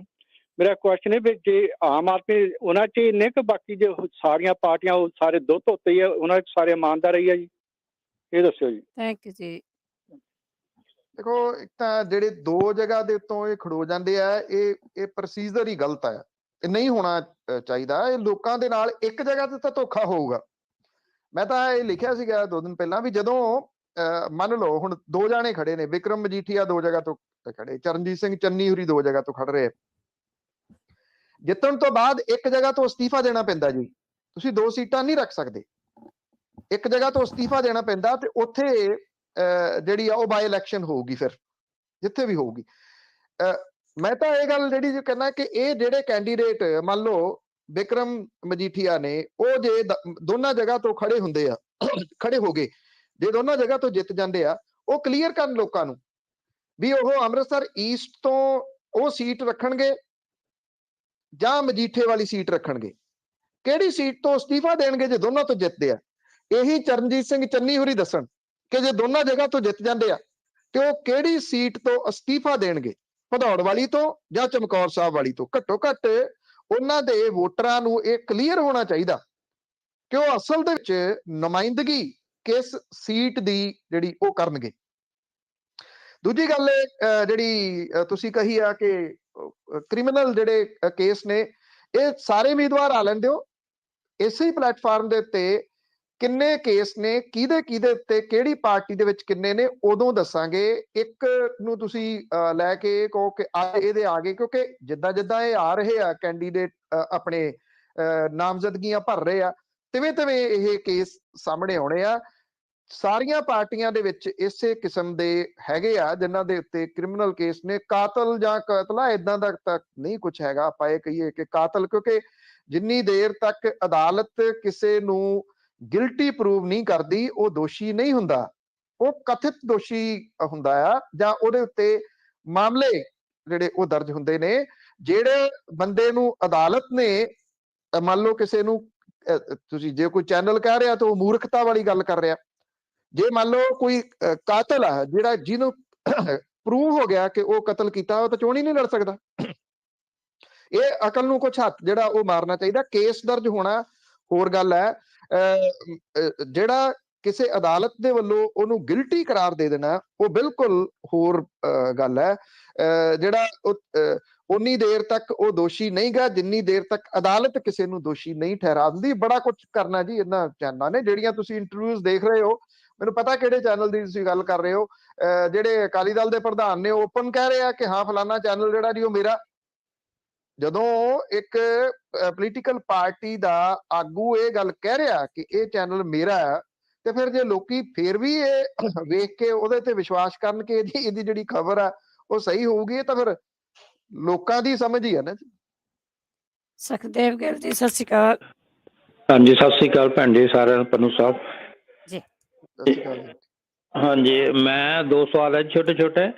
ਇੱਕ ਜਿਹੜੇ ਇਹ ਇੱਕ ਦੂਜੇ ਤੇ ਇਲਜ਼ਾਮ ਲਾਉਂਦੇ ਆ ਪੋਲੀਟੀਕਲ ਲੀਡਰ, ਬਈ ਉਹਦੀ ਅਰਬਾਂ ਦੀ ਆ ਸੁਖਬੀਰ ਦੀ, ਉਹਦੇ ਚੰਡੀਗੜ੍ਹ 'ਚ, ਉਹਦੇ ਦਿੱਲੀ 'ਚ, ਹੋਰ ਰਾਣਾ ਗੁਰਜੀਤ ਜਾਂ ਹੋਰ ਵਟ ਐਵਰ ਜੋ ਵੀ ਹੈ ਜੀ। ਤੇ ਹੁਣ ਜਦੋਂ ਚੋਣ ਰਿਟਰਨ ਭਰਦੇ ਆ, ਇਹ ਆਪਦਾ ਇਨਕਮ ਰਿਟਰਨ ਭਰਦੇ ਆ, ਤੇ ਇਹਦੇ ਵਿੱਚ ਕੋਈ ਇਨਵੈਸਟੀਗੇਟ ਨਹੀਂ ਕਰ ਸਕਦਾ ਕਿ ਬਸ ਜਸਟ ਐਵੇਂ ਪ੍ਰਾਪੇਗੰਡਾ ਹੀ ਹੈ ਵੀ ਇਹ ਬਸ ਰੌਲਾ ਹੀ ਪਾਉਂਦੇ ਇੱਕ ਦੂਜੇ ਦੇ ਖਿਲਾਫ? ਹਾਂਜੀ, ਤੇ ਦੂਸਰਾ ਇਹ ਹੈ ਵੀ ਸਿਸਟਮ ਇੰਨਾ ਕਰਪਟ ਹੋ ਚੁੱਕਾ ਹੈ, ਤੇ ਮੈਨੂੰ ਨਹੀਂ ਲੱਗਦਾ ਵੀ ਕੋਈ ਵੀ ਗੌਰਮੈਂਟ ਆ ਜੇ ਨਾ ਤਾਂ ਮੇਰਾ ਖਿਆਲ ਹੈ ਵੀ ਵਿਕਰਮ ਮਜੀਠੀਆ ਤੇ ਕੋਈ ਕੇਸ ਬਣਨਾ, ਕਿਸੇ ਦੀ ਵੀ ਰਿਗਾਰਡਲੈਸ ਆ ਜਾਵੇ, ਚਲੋ ਅਕਾਲੀਆਂ ਨੇ ਤਾਂ ਕੀ ਕਰਨਾ, ਨਾ ਹੀ ਆਪਣਾ ਬੇਅਦਬੀ ਤੇ ਬਣਨਾ ਕੋਈ, ਤੇ ਨਾ ਹੀ ਸਮੇਧ ਸੈਣੀ ਤੇ ਬਣਨਾ। ਤੇ ਇਹ ਤਾਂ ਮਤਲਬ ਕੁਛ ਵੀ ਬਣ ਨਹੀਂ ਸਕਦਾ। ਨਾ ਉਹ ਮਲਤਾਨੀ ਵਾਲਾ ਕੇਸ ਜਿਹੜਾ ਆਪਾਂ ਇੰਨਾ ਵਾਰੀ ਡਿਸਕਸ ਕੀਤਾ, ਉਹਦੇ ਤੇ ਵੀ ਕੁਛ ਨਹੀਂ ਬਣਨਾ, ਭਾਵੇਂ ਕਿਸੇ ਦੀ ਵੀ ਗੌਰਮੈਂਟ ਆ ਜਾਏ ਜੀ। ਤੁਸੀਂ ਜ਼ਿਆਦਾ ਜਾਣ ਲਿਆ, ਥੋੜਾ ਚਾਨਣਾ ਪਾਓਗੇ ਜੀ। ਸਤਿ ਸ੍ਰੀ ਅਕਾਲ। ਸਤਿ ਸ਼੍ਰੀ ਅਕਾਲ। ਦੇਖੋ, ਪੋਲੀਟੀਕਲ ਢਾਂਚਾ ਤਾਂ ਇਹਦੇ ਚ ਕੋਈ ਸ਼ੱਕ ਨਹੀਂ ਜੀ ਕਿ ਬਹੁਤ ਖਰਾਬ ਹੋ ਗਿਆ ਹੋਇਆ। ਫਿਰ ਵੀ ਜੇ ਆਪਾਂ ਡਿਸਕਸ ਹੀ ਕਰ ਰਹੇ ਹਾਂ ਤੇ ਆਪਾਂ ਇਹ ਨਹੀਂ ਕਹਿ ਸਕਦੇ ਜੇ ਬਣਨਾ ਹੀ ਕੱਖ ਨਹੀਂਗਾ ਤਾਂ ਫਿਰ ਤਾਂ ਡਿਸਕਸ ਕਰਨ ਦੀ ਵੀ ਲੋੜ ਨਹੀਂ, ਫਿਰ ਤਾਂ ਇੱਥੇ ਹੀ ਛੱਡ ਦੇਣਾ ਚਾਹੀਦਾ ਜੀ।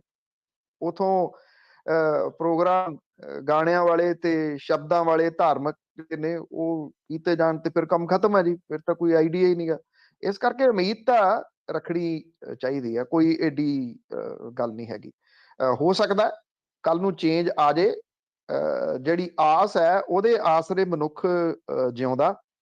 ਜੇ ਆਸ ਹੀ ਖਤਮ ਹੋ ਗਈ ਫਿਰ ਤਾਂ ਕੱਖ ਵੀ ਨਹੀਂ ਰਹਿਣਾ। ਜਿੱਥੋਂ ਤੱਕ ਇਲਜ਼ਾਮਾਂ ਵਾਲੀ ਤੁਸੀਂ ਗੱਲ ਕਰਦੇ ਹੋ, ਪ੍ਰਾਪਰਟੀ ਵਾਲੀ, ਜੇ ਤੁਸੀਂ ਜਦੋਂ ਪਹਿਲਾਂ ਅਸੀਂ ਡਿਸਕਸ ਕਰ ਰਹੇ ਸੀ ਖਬਰਾਂ ਦੇ ਉੱਤੇ ਕਾਲਸ ਤੋਂ ਪਹਿਲਾਂ, ਤਾਂ ਉਹਦੇ ਵਿੱਚ ਮੈਂ ਦੱਸਿਆ ਸੀਗਾ ਆਫੀਸ਼ੀਅਲੀ ਤੌਰ ਦੇ ਉੱਤੇ 212 ਕਰੋੜ ਹੁਣ ਸੁਖਬੀਰ ਸਿੰਘ ਬਾਦਲ ਹੋਰਾਂ ਨੇ ਆਪਣੀ ਪ੍ਰਾਪਰਟੀ ਦੱਸੀ ਆ, ਜਾਂ ਜਿਹੜੀ ਬਾਕੀਆਂ ਨੇ ਵੀ ਦੱਸੀ ਆ, ਇਹ ਉਹ ਆ ਜਿਹੜੀ ਉਹ ਡਿਕਲੇਅਰ ਕਰਦੇ ਆ। ਔਰ ਇਹਦੇ ਵਿੱਚ ਕੋਈ ਸ਼ੱਕ ਨਹੀਂਗਾ ਕਿ ਇਹਨਾਂ ਦੀ ਬੇਨਾਮੀ ਜਾਇਦਾਦ ਬਹੁਤ ਹੈ।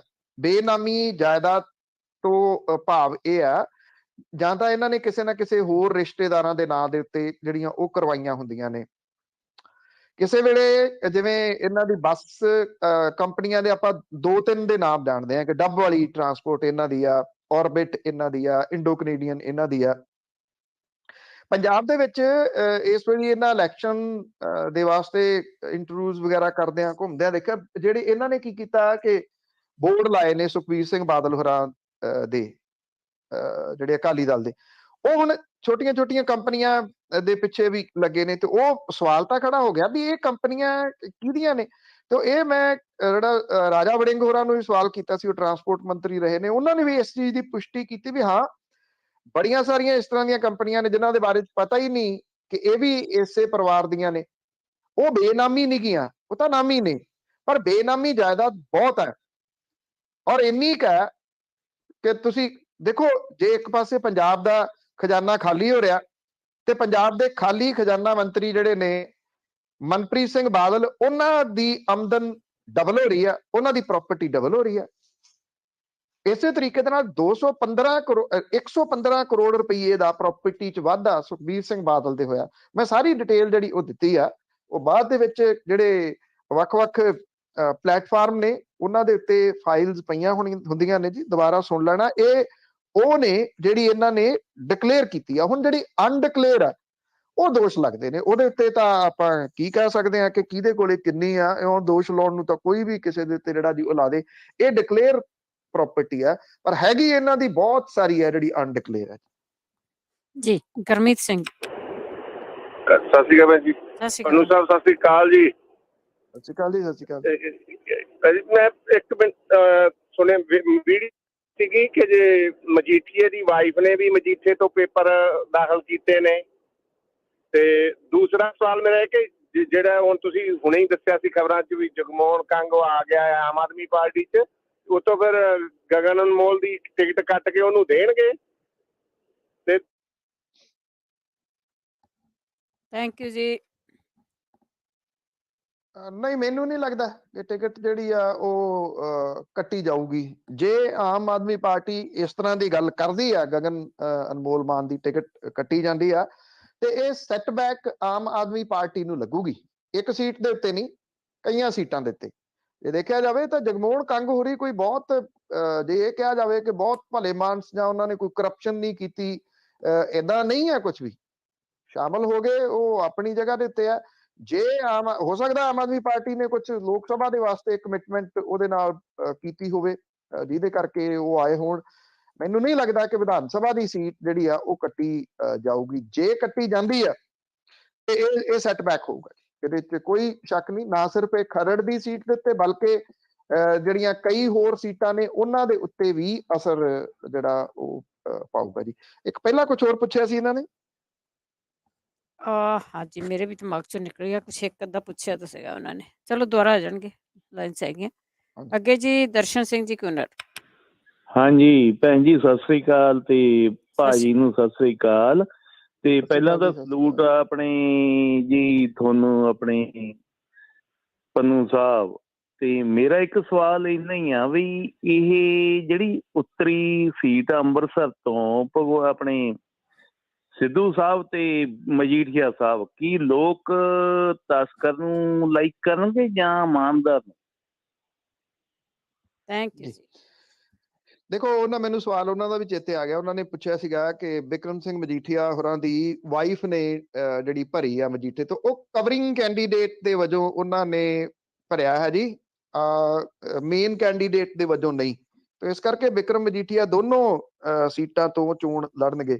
ਦੇਖੋ, ਗੱਲ ਫੇਰ ਉਹ ਆ ਜਾਂਦੀ ਆ ਕਿ ਕਿਸੇ ਅਦਾਲਤ ਨੇ ਅਪਰੂਵ ਨਹੀਂ ਕੀਤਾ ਕਿ ਬਿਕਰਮ ਮਜੀਠੀਆ ਤਸਕਰ ਹੈ। ਮਾਮਲਾ ਉਹਨਾਂ ਦੇ ਉੱਤੇ NDPS ਐਕਟ ਦੇ ਤਹਿਤ ਦਰਜ ਹੋਇਆ, ਔਰ ਇਸ ਮਾਮਲੇ ਦੇ ਉੱਤੇ ਵੀ ਜਿਵੇਂ ਪ੍ਰਚਾਰਿਆ ਜਾ ਰਿਹਾ ਹੈ ਕਿ ਉਹਨਾਂ ਨੂੰ ਵੱਡੀ ਰਾਹਤ ਮਿਲ ਗਈ, ਉਹਨਾਂ ਨੂੰ ਜ਼ਮਾਨਤ ਮਿਲ ਗਈ। ਜੇ ਤੁਸੀਂ ਇਸ ਆਰਡਰ ਨੂੰ ਪੜ੍ਹੋ ਨਾ, ਤੇ ਇਹ ਆਰਡਰ ਕੁਝ ਹੋਰ ਕਹਿੰਦਾ। ਇਹ ਆਰਡਰ ਇਹ ਗੱਲ ਕਹਿੰਦਾ ਕਿ 23 ਤਰੀਕ ਤੱਕ ਪੰਜਾਬ ਸਰਕਾਰ ਨੂੰ ਹਦਾਇਤ ਹੈ ਕਿ ਇੱਥੇ ਕਾਰਵਾਈ ਨਾ ਕੀਤੀ ਜਾਵੇ। ਇਹ ਆਰਡਰ ਇਹ ਕਹਿੰਦਾ ਕਿ 24 ਤਰੀਕ ਨੂੰ ਬਿਕਰਮ ਮਜੀਠੀਆ ਸਰੈਂਡਰ ਕਰਨਗੇ ਤੇ ਫਿਰ ਆਪਣੀ ਜਿਹੜੀ ਜ਼ਮਾਨਤ ਦੀ ਅਰਜ਼ੀ ਆ ਉਹ ਲਾਉਣਗੇ। ਇਹ ਮਹਿਜ਼ ਮਾਮਲਾ ਦਰਜ ਹੈ, ਇਹਦੇ ਵਿੱਚ ਉਹ ਦੋਸ਼ੀ ਨਹੀਂ ਗੇ। ਜਿੰਨੀ ਦੇਰ ਤੱਕ ਅਦਾਲਤ ਕਿਸੇ ਨੂੰ ਦੋਸ਼ੀ ਨਹੀਂ ਠਹਿਰਾ ਦਿੰਦੀ, ਉਨੀ ਦੇਰ ਤੱਕ ਨਹੀਂ। ਦੇਖੋ, ਇਹ ਫੈਸਲਾ ਅੰਮ੍ਰਿਤਸਰ ਈਸਟ ਵਾਲਿਆਂ ਨੇ ਕਰਨਾ ਕਿ ਉਹਨਾਂ ਨੇ ਕਿਹਨੂੰ ਵੋਟਾਂ ਪਾਉਣੀਆਂ ਨੇ, ਪਰ ਇੱਥੇ ਇੱਕ ਪੱਤਾ ਭਾਰਤੀ ਜਨਤਾ ਪਾਰਟੀ ਨੇ ਵੀ ਖੇਡਿਆ।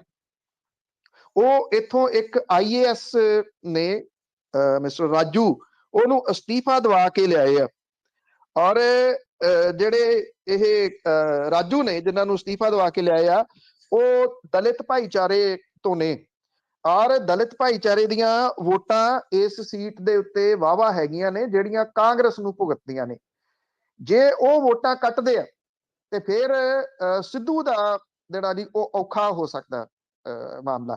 ਔਰ ਇੱਥੇ ਇਸ ਜਗ੍ਹਾ ਦੇ ਉੱਤੇ ਕੈਪਟਨ ਅਮਰਿੰਦਰ ਸਿੰਘ ਦੇ ਵੀ ਕੁਝ ਹੈਗੇ ਆ ਜਿਹੜੇ ਸੈੱਲ, ਉਹ ਨਵਜੋਤ ਸਿੰਘ ਸਿੱਧੂ ਦੇ ਉਲਟ ਜਾ ਸਕਦੇ ਆ ਤੇ ਉਹ ਭਾਰਤੀ ਜਨਤਾ ਪਾਰਟੀ ਨੂੰ ਭੁਗਤਾ ਸਕਦੇ ਆ। ਉਂਝ ਵੈਸੇ ਚਾਚੇ ਭਤੀਜੇ ਦੀ ਯਾਰੀ ਵੀ ਭੁੱਲੀ ਨਹੀਂ ਕਿਸੇ ਨੂੰ। ਸੋ ਕੈਪਟਨ ਅਮਰਿੰਦਰ ਸਿੰਘ ਉੱਥੋਂ ਬਿਕਰਮ ਮਜੀਠੀਆ ਦੀ ਮਦਦ ਕਰ ਸਕਦੇ ਆ। ਬਿਕਰਮ ਮਜੀਠੀਆ ਇਹ ਸੀਟ ਜਿੱਤ ਲੈਣਗੇ। ਅਜੇ ਅੱਜ ਦੀ ਤਰੀਕ ਦੇ ਉੱਤੇ ਮੈਨੂੰ ਡਾਊਟ ਹੈ। ਅੱਜ ਦੀ ਤਰੀਕ ਦੇ ਉੱਤੇ ਤਾਂ ਹੱਥ ਨਵਜੋਤ ਸਿੰਘ ਸਿੱਧੂ ਹੋਰਾਂ ਦਾ ਉੱਤੇ ਆ, ਪਰ ਨਵਜੋਤ ਸਿੰਘ ਸਿੱਧੂ ਹੋਰਾਂ ਨੇ ਕਿਹਨੂੰ ਆਪਣੇ ਨਾਲ ਰੱਖਿਆ, ਇਹ ਸਵਾਲ ਹੈ। ਹਰੇਕ ਨੂੰ ਤਾਂ ਉਹਨਾਂ ਨੇ ਦੁਸ਼ਮਣ ਬਣਾਇਆ, ਹਰ ਇੱਕ ਦੇ ਉੱਤੇ ਉਹਨਾਂ ਨੇ ਕਿੰਤੂ ਪਰੰਤੂ ਕੀਤਾ। ਈਵਨ ਪੱਤਰਕਾਰ ਭਾਈਚਾਰੇ ਦੇ ਵਿੱਚ ਵੀ ਇਹ ਗੱਲ ਚੱਲਦੀ ਹੈ ਕਿ ਤੂੰ ਤੜਕ ਵਾਲੀ ਜਿਹੜੀ ਭਾਸ਼ਾ ਹੈ ਉਹਨਾਂ ਨੇ ਸਾਰੇ ਪੱਤਰਕਾਰਾਂ ਦੇ ਨਾਲ ਵੀ ਵਿਗਾੜੀ ਪਈ ਆ, ਪੁਲਿਸ ਨਾਲ ਸਾਰੀ ਨਾਲ ਵਿਗਾੜੀ ਪਈ ਆ ਕਿ ਆਹ ਬੰਦਾ ਇਹਦੀ ਪੈਂਟ ਗਿੱਲੀ ਕਰਦਾ, ਬੰਦਾ ਇਹਦੀ ਪੈਂਟ ਗਿੱਲੀ ਕਰਦਾ, ਇਹ ਸਾਰਾ ਕੁਝ ਜਿਹੜਾ ਕਹਿ ਕੇ। ਸੋ ਇਸ ਕਰਕੇ ਨਵਜੋਤ ਸਿੰਘ ਸਿੱਧੂ ਹੋਰਾਂ ਦੇ ਬਾਹਰ ਦੁਸ਼ਮਣ ਨਹੀਂ ਹੈਗੇ ਇੰਨੇ, ਜਿੰਨੇ ਉਹਨਾਂ ਨੇ ਆਪ ਆਪਣੇ ਆਲੇ ਦੁਆਲੇ ਪੈਦਾ ਕੀਤੇ ਹੋਏ ਆ। ਬੋਲ ਬਾਣੀ ਤਾਂ ਬਿਕਰਮ ਮਜੀਠੀਆ ਹੋਰਾਂ ਦੀ ਵੀ ਚੱਜ ਦੀ ਨਹੀਂ ਹੈਗੀ, ਇਹ ਸਭ ਨੂੰ ਪਤਾ। ਇਹ ਦੋ ਦਿੱਗਜ ਭਿੜਨਗੇ ਇੱਥੇ। ਆਮ ਆਦਮੀ ਪਾਰਟੀ ਇਹ ਕਹਿ ਰਹੀ ਆ ਕਿ ਇਹਨਾਂ ਦੋਵਾਂ ਨੂੰ ਚੁੱਪ ਕਰਾਉਣ ਦੇ ਵਾਸਤੇ ਤੁਸੀਂ ਸਾਡੀ ਮਦਦ ਕਰ ਦਿਓ। ਉਥੋਂ ਇੱਕ ਜਿਹੜੇ ਫੀਮੇਲ ਕੈਂਡੀਡੇਟ ਦਿੱਤੇ ਹੋਏ ਨੇ ਆਮ ਆਦਮੀ ਪਾਰਟੀ ਦੇ, ਜੇ ਟੱਕਰ ਇਹ ਚੌਂਕੁੰਨੀ ਬਣਦੀ ਆ, ਮੰਨ ਲਓ ਜਿਹੜਾ ਭਾਰਤੀ ਜਨਤਾ ਪਾਰਟੀ ਨੇ ਉਮੀਦਵਾਰ ਦਿੱਤਾ ਉਹ ਵੀ ਸਟਰੋਂਗ ਹੋ ਜਾਂਦਾ ਤੇ ਫਿਰ ਚਾਂਸ ਆਮ ਆਦਮੀ ਪਾਰਟੀ ਦਾ ਵੀ ਲੱਗ ਸਕਦਾ ਉੱਥੋਂ। ਉਂਝ ਵੈਸੇ ਅੱਜ ਦੀ ਤਰੀਕ ਦੇ ਵਿੱਚ ਨਵਜੋਤ ਸਿੰਘ ਸਿੱਧੂ ਹੋਰਾਂ ਦਾ ਹੱਥ ਉੱਪਰ ਹੈ। ਲੈਟਸ ਸੀ ਕਿੱਧਰ ਨੂੰ ਕਹਾਣੀ ਜਾਂਦੀ ਹੈ। ਜਿਵੇਂ ਪਹਿਲਾਂ ਵੀ ਇੱਕ ਕਾਲਰ ਸਾਨੂੰ ਉਹਨਾਂ ਨੇ ਪੁੱਛਿਆ ਸੀਗਾ, ਮੈਂ ਤਾਂ ਕਰਕੇ ਇਹ ਕਹਿ ਰਿਹਾ ਕਿ ਅਜੇ ਨਹੀਂ ਕੁਝ ਵੀ ਕਿਹਾ ਜਾ ਸਕਦਾ, ਕੱਲੀ ਕੱਲੀ ਸੀਟ ਦੇ ਉੱਤੇ ਸਮੀਕਰਨ ਡਿਫਰੈਂਟ ਨੇ। ਜਸਵੀਰ ਕੌਰ ਜੀ।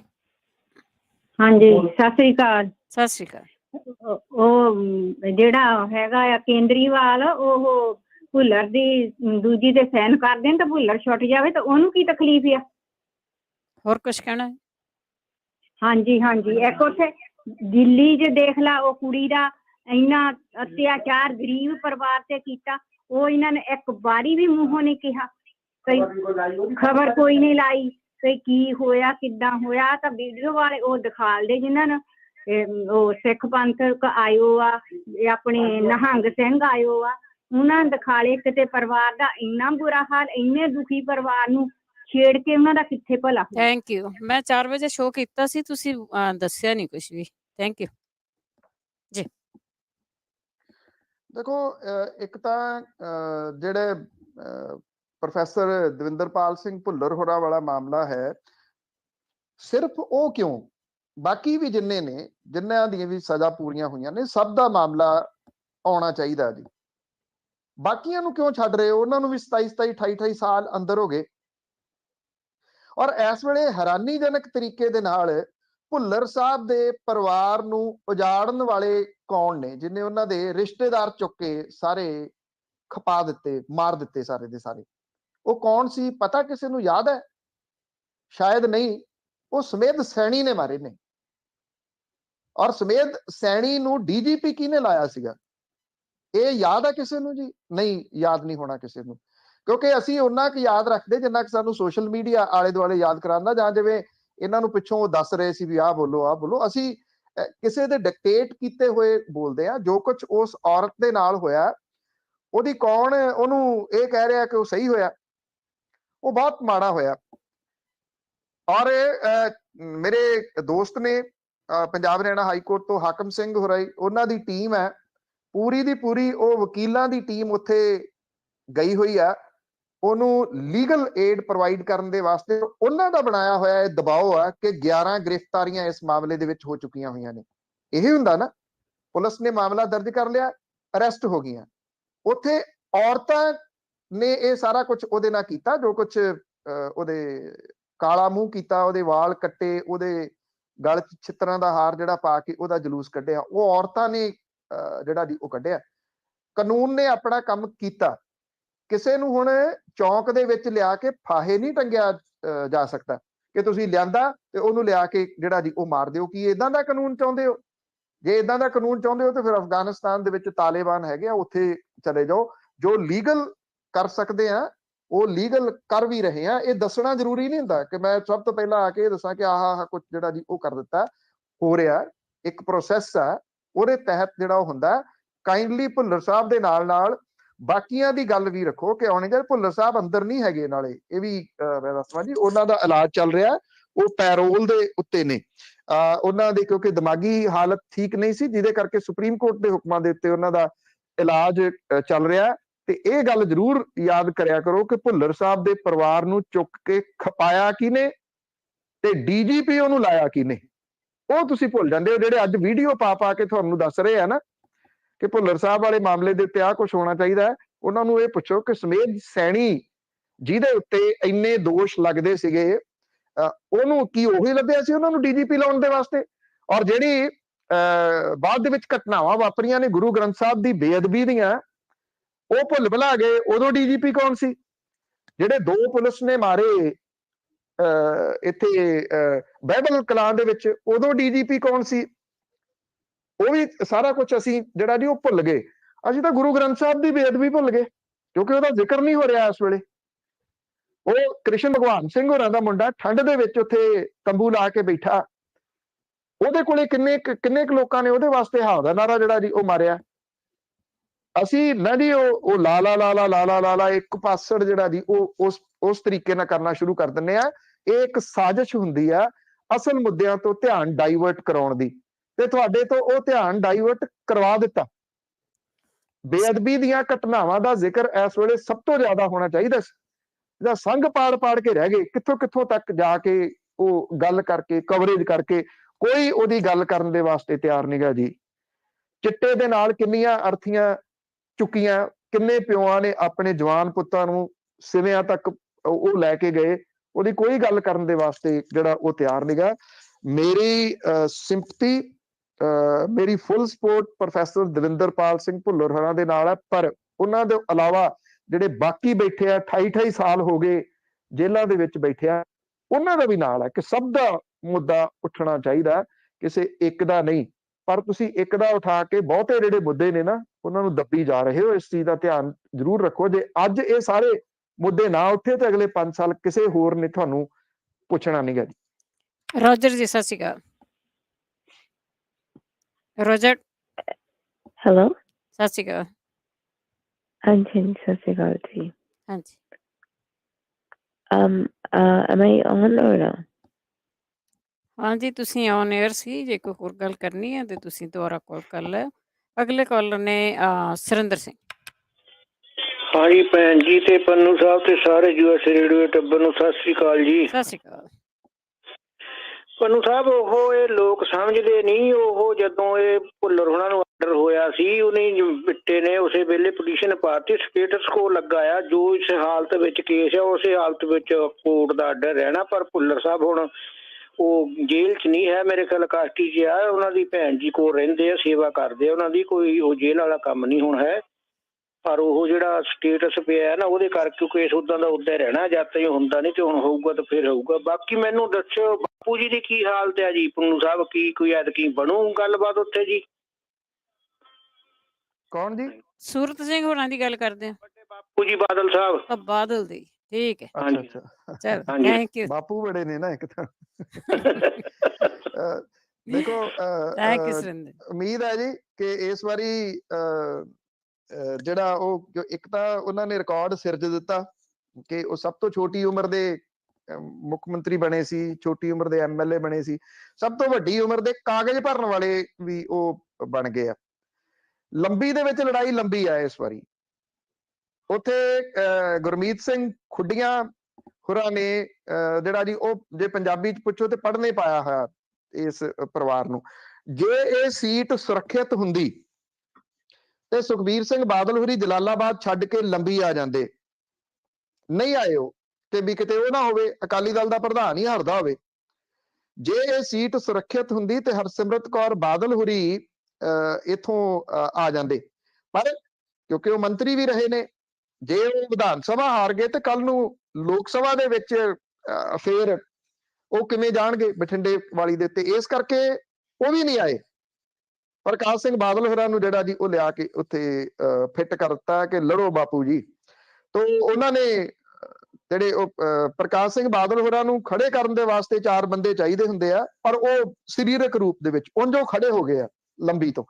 ਤੋ ਦੇਖਦੇ ਆ ਕਿ ਇਹ ਸੀਟ ਕਿੱਧਰ ਨੂੰ ਜਾਂਦੀ ਆ। ਸਮੀਕਰਨ ਬਦਲ ਸਕਦੇ ਆ, ਉੱਥੇ ਕਈ ਤਰੀਕੇ ਦੇ ਨਾਲ ਬਦਲ ਸਕਦੇ ਆ। ਥੋੜੇ ਜਿਹੇ ਦਿਨ ਹੋਰ ਦਿਓ, ਫਿਰ ਉਸ ਸੀਟ ਦਾ ਐਨਾਲਿਸਿਸ ਵੀ ਕਰਾਂਗੇ। ਸਾਰੇ ਉਮੀਦਵਾਰ ਆ ਲੈਣ ਦਿਓ, ਕਿਹੜੇ ਬਾਕੀ ਧਿਰਾਂ ਤੋਂ ਆਉਂਦੇ ਆ ਤੇ ਕਿਹੜਾ ਕਿੰਨੀ ਵੋਟ ਕੱਟ ਸਕਦਾ। ਪਿਛਲੀ ਵਾਰੀ 17 ਦੇ ਵਿੱਚ ਪ੍ਰਕਾਸ਼ ਸਿੰਘ ਬਾਦਲ ਹੋਰਾਂ ਨੂੰ ਜਿਤਾਉਣ ਦੇ ਵਾਸਤੇ ਕੈਪਟਨ ਅਮਰਿੰਦਰ ਸਿੰਘ ਹੋਰੀ ਉਚੇਚੇ ਤੌਰ ਤੇ ਗਏ ਸੀ, ਨਹੀਂ ਤਾਂ ਜਰਨੈਲ ਸਿੰਘ ਸੀਟ ਕੱਢਦੇ ਸੀ। ਜਿਵੇਂ ਰਵਨੀਤ ਬਿੱਟੂ ਜਲਾਲਾਬਾਦ ਤੋਂ ਸੁਖਬੀਰ ਸਿੰਘ ਬਾਦਲ ਨੂੰ ਜਿਤਾਉਣ ਵਾਸਤੇ ਗਏ ਸੀ, ਨਹੀਂ ਤਾਂ ਭਗਵੰਤ ਮਾਨ ਹੋਰਾਂ ਨੇ ਜਿੱਤ ਜਾਣਾ ਸੀ। ਤੋ ਜਿਹੜੀ ਗੱਲ ਤੁਸੀਂ ਭੁੱਲਰ ਸਾਹਿਬ ਦੇ ਬਾਰੇ ਦੇ ਵਿੱਚ ਕਹੀ ਆ, ਬਿਲਕੁਲ ਤੁਸੀਂ ਦੱਸ ਦਿੱਤਾ ਹੈ। ਉਹਨਾਂ ਦਾ ਇਲਾਜ ਚੱਲ ਰਿਹਾ, ਉਹ ਅੰਦਰ ਨਹੀਂ ਹੈਗੇ। ਦੂਜੀ ਜਿਹੜੀ ਇਸ ਮਾਮਲੇ ਦੇ ਵਿੱਚ ਹੈ ਜੀ, ਕਿ ਰਾਸ਼ਟਰਪਤੀ ਦੇ ਕੋਲੇ ਇਹ ਅਥਾਰਟੀ ਆ ਕਿ ਉਹ ਕਿਸੇ ਵੀ ਕੈਦੀ ਦੇ ਬਾਰੇ ਦੇ ਵਿੱਚ ਕਰ ਸਕਦੇ। ਮੈਂ ਤੁਹਾਨੂੰ ਇੱਕ ਮਿਸਾਲ ਦਿੰਦਾ। ਇੱਥੇ ਮਨਜੀਤ ਸਿੰਘ ਧਨੇਰ ਹੋਰਾਂ ਦਾ ਨਾਮ ਤੁਸੀਂ ਸੁਣਿਆ ਹੋਊਗਾ। ਜਦੋਂ ਮਹਿਲ ਕਲਾਂ ਦੇ ਵਿੱਚ ਇੱਕ ਲੜਕੀ ਦੇ ਨਾਲ ਘਟਨਾ ਵਾਪਰੀ ਸੀ, ਤਾਂ ਉਦੋਂ ਉਹ ਕੇਸ ਨੂੰ ਚੁੱਕਣ ਵਾਲਿਆਂ ਦੇ ਵਿੱਚ ਧਨੇਰ ਸਾਹਿਬ ਮੋਹਰੀਆਂ 'ਚ ਸੀ। ਦੂਜੀ ਧਿਰ ਨੇ ਧਨੇਰ ਸਾਹਿਬ ਨੂੰ ਫਸਾ ਲਿਆ। 2 ਵਾਰੀ ਉਹਨਾਂ ਨੂੰ ਉਮਰ ਕੈਦ ਦੀ ਸਜ਼ਾ ਹੋਈ। ਕਿਸਾਨਾਂ ਨੇ ਇੰਨਾ ਸਿਸਟੇਮੈਟਿਕਲੀ ਅੰਦੋਲਨ ਚਲਾਇਆ ਉਹਨਾਂ ਦੇ ਵਾਸਤੇ, 2 ਵਾਰੀ ਉਹਨਾਂ ਦੀ ਸਜ਼ਾ ਮੁਆਫ ਹੋ ਗਈ ਜੀ। ਅੰਦੋਲਨ ਤਾਂ ਮਹੀਨਾ ਤਕਰੀਬਨ ਕਰਨਾ ਪਿਆ। ਜੇ ਉਹ ਉਮਰ ਕੈਦ ਵਾਲੀ ਸਜ਼ਾ ਮਾਫ ਕੀਤੀ ਜਾ ਸਕਦੀ ਹੈ, ਰਾਜਪਾਲ ਨੇ ਰਾਸ਼ਟਰਪਤੀ ਦੇ ਰਾਹੀਂ ਉਹ ਸਜ਼ਾ ਮਾਫ ਕਰਾਈ, ਤੇ ਬਾਕੀ ਸਜ਼ਾਵਾਂ ਕਿਉਂ ਨਹੀਂ ਹੋ ਸਕਦੀਆਂ? ਪੁੱਛ ਕੇ ਦੇਖੋ ਨਾ। 97 ਤੋਂ 2002 ਤੱਕ ਰਾਜ ਕਿਹਦਾ ਰਿਹਾ? ਚਲੋ 2 ਤੋਂ 7 ਤੱਕ ਕੈਪਟਨ ਅਮਰਿੰਦਰ ਸਿੰਘ ਹੋਰਾਂ ਦਾ ਰਿਹਾ, ਫਿਰ 7 ਤੋਂ 17 ਤੱਕ ਰਾਜ ਕਿਹਦਾ ਰਿਹਾ? ਸੈਂਟਰ ਦੇ ਵਿੱਚ ਕਾਂਗਰਸ ਤੋਂ ਇਲਾਵਾ, ਚਲੋ ਕਾਂਗਰਸ ਤੋਂ ਤਾਂ ਇਹ ਕਿਹਾ ਜਾ ਸਕਦਾ ਕਿ ਐਕਸਪੈਕਟਡ ਨਹੀਂਗਾ, ਅਟਲ ਬਿਹਾਰੀ ਵਾਜਪਾਈ ਹੋਰਾਂ ਦੀ ਸਰਕਾਰ ਵੀ ਰਹੀ, ਸੁਖਬੀਰ ਸਿੰਘ ਬਾਦਲ ਹੋਰੀ ਉਹਦੇ 'ਚ ਵੀ ਮੰਤਰੀ ਰਹੇ। ਮੋਦੀ ਸਰਕਾਰ ਦੇ ਵਿੱਚ ਹਰਸਿਮਰਤ ਕੌਰ ਬਾਦਲ ਹੋਰੀ 14 ਵਾਲੀ ਸਰਕਾਰ 'ਚ ਵੀ ਮੰਤਰੀ ਰਹੇ ਤੇ 19 ਵਾਲੀ ਸਰਕਾਰ ਦੇ ਵਿੱਚ ਵੀ ਮੰਤਰੀ ਰਹੇ। ਉਦੋਂ ਇਹ ਸਜ਼ਾਵਾਂ ਭੁਗਤ ਰਹੇ ਜਿਨ੍ਹਾਂ ਨੇ ਉਮਰ ਦੇ ਬਹੁਤ ਵੱਡੇ ਸਾਲ ਸਜ਼ਾਵਾਂ ਦੇ ਵਿੱਚ ਕੱਢਤੇ। ਉਦੋਂ ਇਹਨਾਂ ਦੀਆਂ ਸਜ਼ਾਵਾਂ ਮਾਫ ਕਰਾਉਣ ਦਾ ਚੇਤਾ ਕਿਉਂ ਨਹੀਂ ਆਇਆ ਜੀ? ਇਹ ਵੱਡੇ ਸਵਾਲ ਨੇ। ਜੇ ਅਜੇ ਵੀ ਨਹੀਂ ਸਮਝਦੇ ਇਹਨਾਂ ਸਿਆਸੀ ਚਾਲਾਂ ਨੂੰ, ਤੇ ਫਿਰ ਬੇਸਮਝ ਹੋ ਤੁਸੀਂ। ਮੈਂ ਤਾਂ ਇਹ ਗੱਲ ਜਿਹੜੀ ਉਹ ਕਹੂੰਗਾ, ਜਦੋਂ ਪੰਜਾਬ ਦੇ ਪੁੱਤ ਬਲਦੀ ਦੇ ਬੂਥੇ 'ਚ ਇੱਥੇ ਦਿੱਤੇ ਜਾ ਰਹੇ ਸੀਗੇ 84ਵਿਆਂ ਦੇ ਵਿੱਚ 92 ਤੱਕ ਜੋ ਕੁਝ ਹੋਇਆ, ਕੱਲ ਇੱਕ CBI ਦੀ ਅਦਾਲਤ ਨੇ ਇੱਕ ਥਾਣੇਦਾਰ ਨੂੰ ਸਜ਼ਾ ਦਿੱਤੀ ਹੈ 10 ਸਾਲ ਦੀ। 91 ਦਾ ਮਾਮਲਾ ਹੈ। ਉਹਨਾਂ ਦਾ ਪੁੱਤ ਘਰੋਂ ਚੁੱਕ ਲਿਆਂਦਾ ਸੀਗਾ, ਮਾਝੇ ਦੇ ਖੇਤਰ ਦਾ ਹੈ ਇਹ, ਔਰ ਉਹਨੂੰ ਸਜ਼ਾ ਹੋਈ 10 ਸਾਲ ਦੀ। ਹੁਣ ਚੁੱਕ ਕੇ ਮੁੜ ਕੇ ਕਹਿੰਦੇ ਸਾਡੇ ਕੋਲ ਤਾਂ ਹੈ ਹੀ ਨਹੀਂ। ਜਿੰਨੀਆਂ ਸਜ਼ਾਵਾਂ ਹੋ ਰਹੀਆਂ ਨੇ, ਜਿੰਨੇ ਪੁੱਤ ਮਰੇ ਨੇ, ਜਸਵੰਤ ਸਿੰਘ ਖਾਲੜਾ ਹੋਰਾਂ ਵਾਲੀ ਰਿਪੋਰਟ ਪੜ੍ਹ ਲਓ, ਅਣਪਛਾਤੀਆਂ ਲਾਸ਼ਾਂ, ਉਹਦੇ ਵਿੱਚ ਤੁਹਾਨੂੰ ਕਿਸੇ ਨੇਤਾ ਦਾ ਕੋਈ ਦੀਂਦਾ ਰਿਸ਼ਤੇਦਾਰ? ਕਿਸੇ ਦਾ ਨਹੀਂ। ਉਹ ਆਮ ਘਰਾਂ ਦੇ ਪੁੱਤ ਸਨ ਜਿਹੜੇ ਚੁੱਕ ਕੇ ਖਪਾ ਦਿੱਤੇ ਗਏ, ਤੁਹਾਡੀਆਂ ਅੱਖਾਂ ਦੇ ਉੱਤੇ ਪੱਟੀ ਪਾ ਦਿੱਤੀ ਗਈ। ਉਹਨਾਂ ਦੇ ਬਾਰੇ ਦੇ ਵਿੱਚ ਕੋਈ ਕਦੇ ਨਹੀਂ ਜਿਹੜਾ ਉਹ ਬੋਲਦਾ ਕਿ ਉਹ ਕੌਣ ਸਨ ਜਿਹੜੇ ਖਪਾਏ ਗਏ। ਯਾਦ ਆ ਗਿਆ ਕਿ ਨਕੋਦਰ ਦੇ ਵਿੱਚ ਸਾਕਾ ਹੋਇਆ ਸੀ, ਜੇ ਤੁਹਾਨੂੰ ਯਾਦ ਹੋਵੇ, ਗੁਰੂ ਗ੍ਰੰਥ ਸਾਹਿਬ ਦੀ ਬੇਅਦਬੀ ਹੋਈ ਸੀ, ਪੁਲਿਸ ਨੇ ਗੋਲੀ ਚਲਾਈ ਸੀ, 4 ਨੌਜਵਾਨ ਉਸ ਗੋਲੀ ਦੇ ਨਾਲ ਮਾਰੇ ਗਏ ਸਨ। ਦਰਬਾਰਾ ਸਿੰਘ ਗੁਰੂ ਐਡੀਸ਼ਨਲ ਡਿਪਟੀ ਕਮਿਸ਼ਨਰ ਸਨ ਜਲੰਧਰ ਦੇ ਵਿੱਚ, ਤੇ ਪੁਲਿਸ ਵਾਲੇ ਉੱਥੇ ਜ਼ਿਲ੍ਹੇ ਦੇ ਪਤਾ ਕੌਣ ਸਨ ਜੀ? ਆਲਮ ਸੈਨਾ ਵਾਲੇ ਮੁਹੰਮਦ ਇਜ਼ਹਾਰ ਆਲਮ, ਜਿਹੜੇ ਇਸ ਦੁਨੀਆ ਦੇ ਵਿੱਚ ਹੈ ਨਹੀਂ। ਉਹਨਾਂ ਦੀ ਪਤਨੀ ਨੂੰ ਇਸਤਰੀ ਅਕਾਲੀ ਦਲ ਦੀ ਮੀਤ ਪ੍ਰਧਾਨ ਕਿਹਨੇ ਲਾਇਆ ਸੀ? ਜਗੀਰ ਕੌਰ ਹੋਰਾਂ ਨੇ। ਔਰ ਹੁਣ ਕਿਉਂਕਿ ਅਕਾਲੀ ਦਲ ਕੋਲੇ ਟਿਕਟ ਹੈ ਨਹੀਂ ਸੀ, ਕਪਤਾਨ ਸਾਹਿਬ ਨੂੰ ਕਹਿ ਕੇ ਖਿੱਦੋ ਖੂੰਡੀ ਵਾਲੀ ਟਿਕਟ ਉਹਨਾਂ ਨੂੰ ਜਿਹੜੀ ਉਹ ਦਵਾ ਦਿੱਤੀ ਗਈ ਹੈ। ਕਦੇ ਬੈਠਿਓ, ਪੜਚੋਲ ਕਰਿਓ, ਇਹਨਾਂ ਚੀਜ਼ਾਂ ਦੀ ਚੀਰ ਫਾੜ ਕਰਿਓ, ਐਵੇਂ ਸ਼ਾਰਟ ਮੈਮਰੀ ਨਾ ਰੱਖਿਆ ਕਰੋ ਜੀ। ਇੰਦਰ ਜੀ ਸਤਿ ਸ਼੍ਰੀ ਅਕਾਲ। ਮਹੇਸ਼ ਇੰਦਰ ਜੀ। ਹੈਲੋ, ਹਾਂਜੀ, ਸਤਿ ਸ਼੍ਰੀ ਅਕਾਲ ਭੈਣ ਜੀ। ਸਤਿ ਸਤਿ ਸ਼੍ਰੀ ਸ਼੍ਰੀ ਅਕਾਲ। ਸਤਿ ਸ਼੍ਰੀ ਅਕਾਲ। ਸਤਿ ਸ਼੍ਰੀ ਅਕਾਲ ਜੀ। ਵੈਸੇ ਪੰਨੂ ਸਾਹਿਬ ਤੁਹਾਡੀ ਗੱਲ ਨਾਲ ਸਹਿਮਤ ਹਾਂ ਜੀ। ਆਪਣਾ ਵੀ ਦੇਖੋ, ਰਿਹਾ ਤਾਂ ਸਾਰੇ ਹੋਣੇ ਚਾਹੀਦੇ ਆ, ਕਿਉਂਕਿ ਅਸੀਂ ਇਹਨਾਂ ਦੌਰਾਂ ਚੋਂ ਲੰਘ ਕੇ ਆਏ ਆ, ਸਾਨੂੰ ਪਤਾ ਹੈ।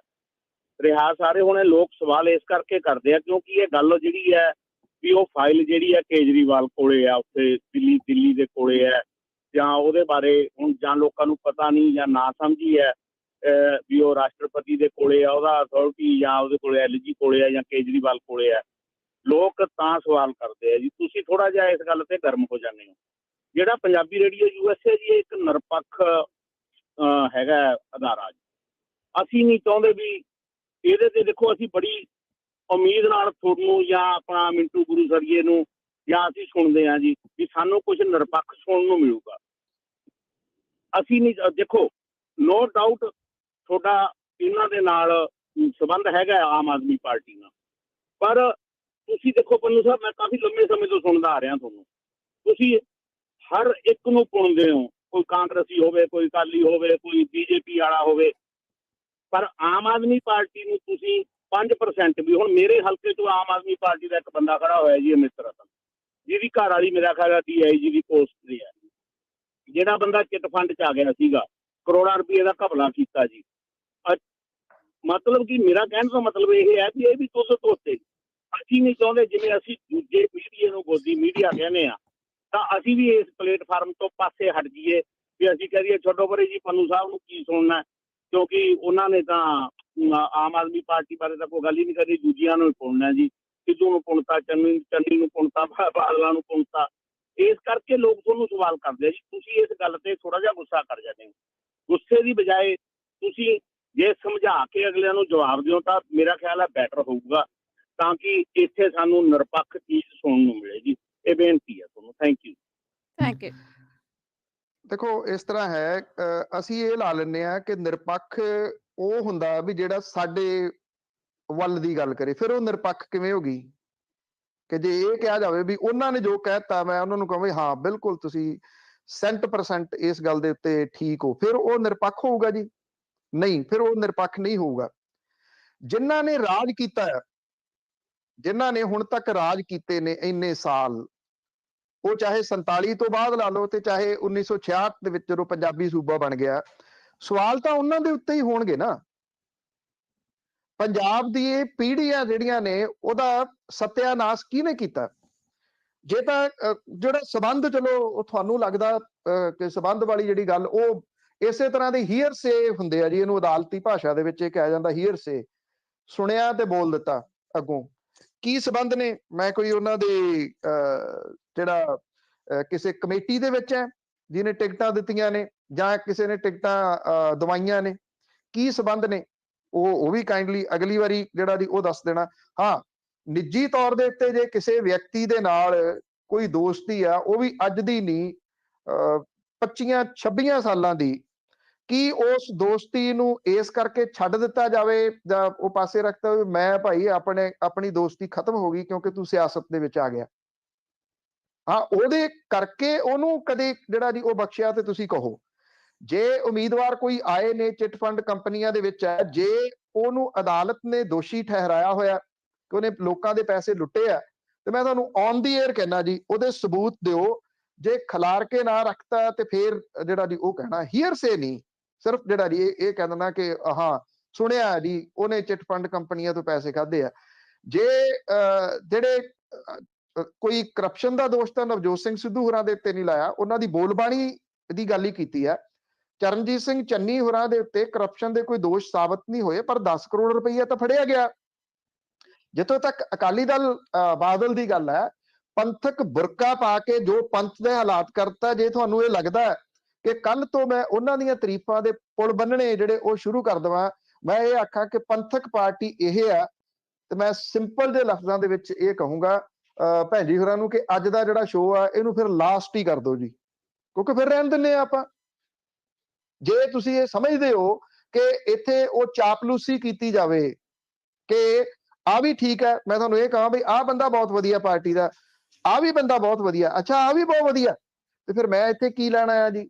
ਫਿਰ ਕਾਹਦੇ ਲਈ ਆਪਾਂ ਸਿਰ ਖਪਾ ਰਹੇ ਆ ਇੰਨੀ ਦੇਰ ਤੋਂ? ਫਿਰ ਸਾਨੂੰ ਵੀ ਮਿਹਨਤ ਕਰਨ ਦੀ ਕੀ ਲੋੜ ਹੈ ਕਿ ਦੱਸਿਆ ਜਾਵੇ? ਜਿਨ੍ਹਾਂ ਨੇ ਰਾਜ ਕੀਤਾ, ਜਿਨ੍ਹਾਂ ਨੇ ਸਾਰਾ ਲੁੱਟ ਕੇ ਲੈ ਗਏ, ਉਹ ਕਿੰਨੀਆਂ ਪ੍ਰਾਪਰਟੀ ਬਣਾ ਲਈਆਂ। ਤੁਸੀਂ ਸੋਚ ਕੇ ਤਾਂ ਵੇਖੋ, 3 ਪੀੜ੍ਹੀਆਂ ਸਾਡੀਆਂ ਖਪ ਗਈਆਂ। ਇੱਕ ਪੀੜ੍ਹੀ ਨੂੰ ਸਰਕਾਰੀ ਤੇ ਗੈਰ ਸਰਕਾਰੀ ਅੱਤਵਾਦ ਖਾ ਗਿਆ, ਉਹਨਾਂ ਦੀਆਂ ਲਾਸ਼ਾਂ ਲੱਭਦੇ ਵਿਅਕਤੀ ਲਾਸ਼ਾਂ ਬਣ ਗਏ। ਦੂਜੀ ਪੀੜ੍ਹੀ ਨੂੰ ਚਿੱਟਾ ਨਿਕਲ ਗਿਆ, ਸਾਰੇ ਖਾ ਗਏ। ਇੱਕ ਪੀੜ੍ਹੀ ਸਾਡੀ ਵਿਦੇਸ਼ਾਂ ਦੇ ਵਿੱਚ ਚਲੇਗੀ।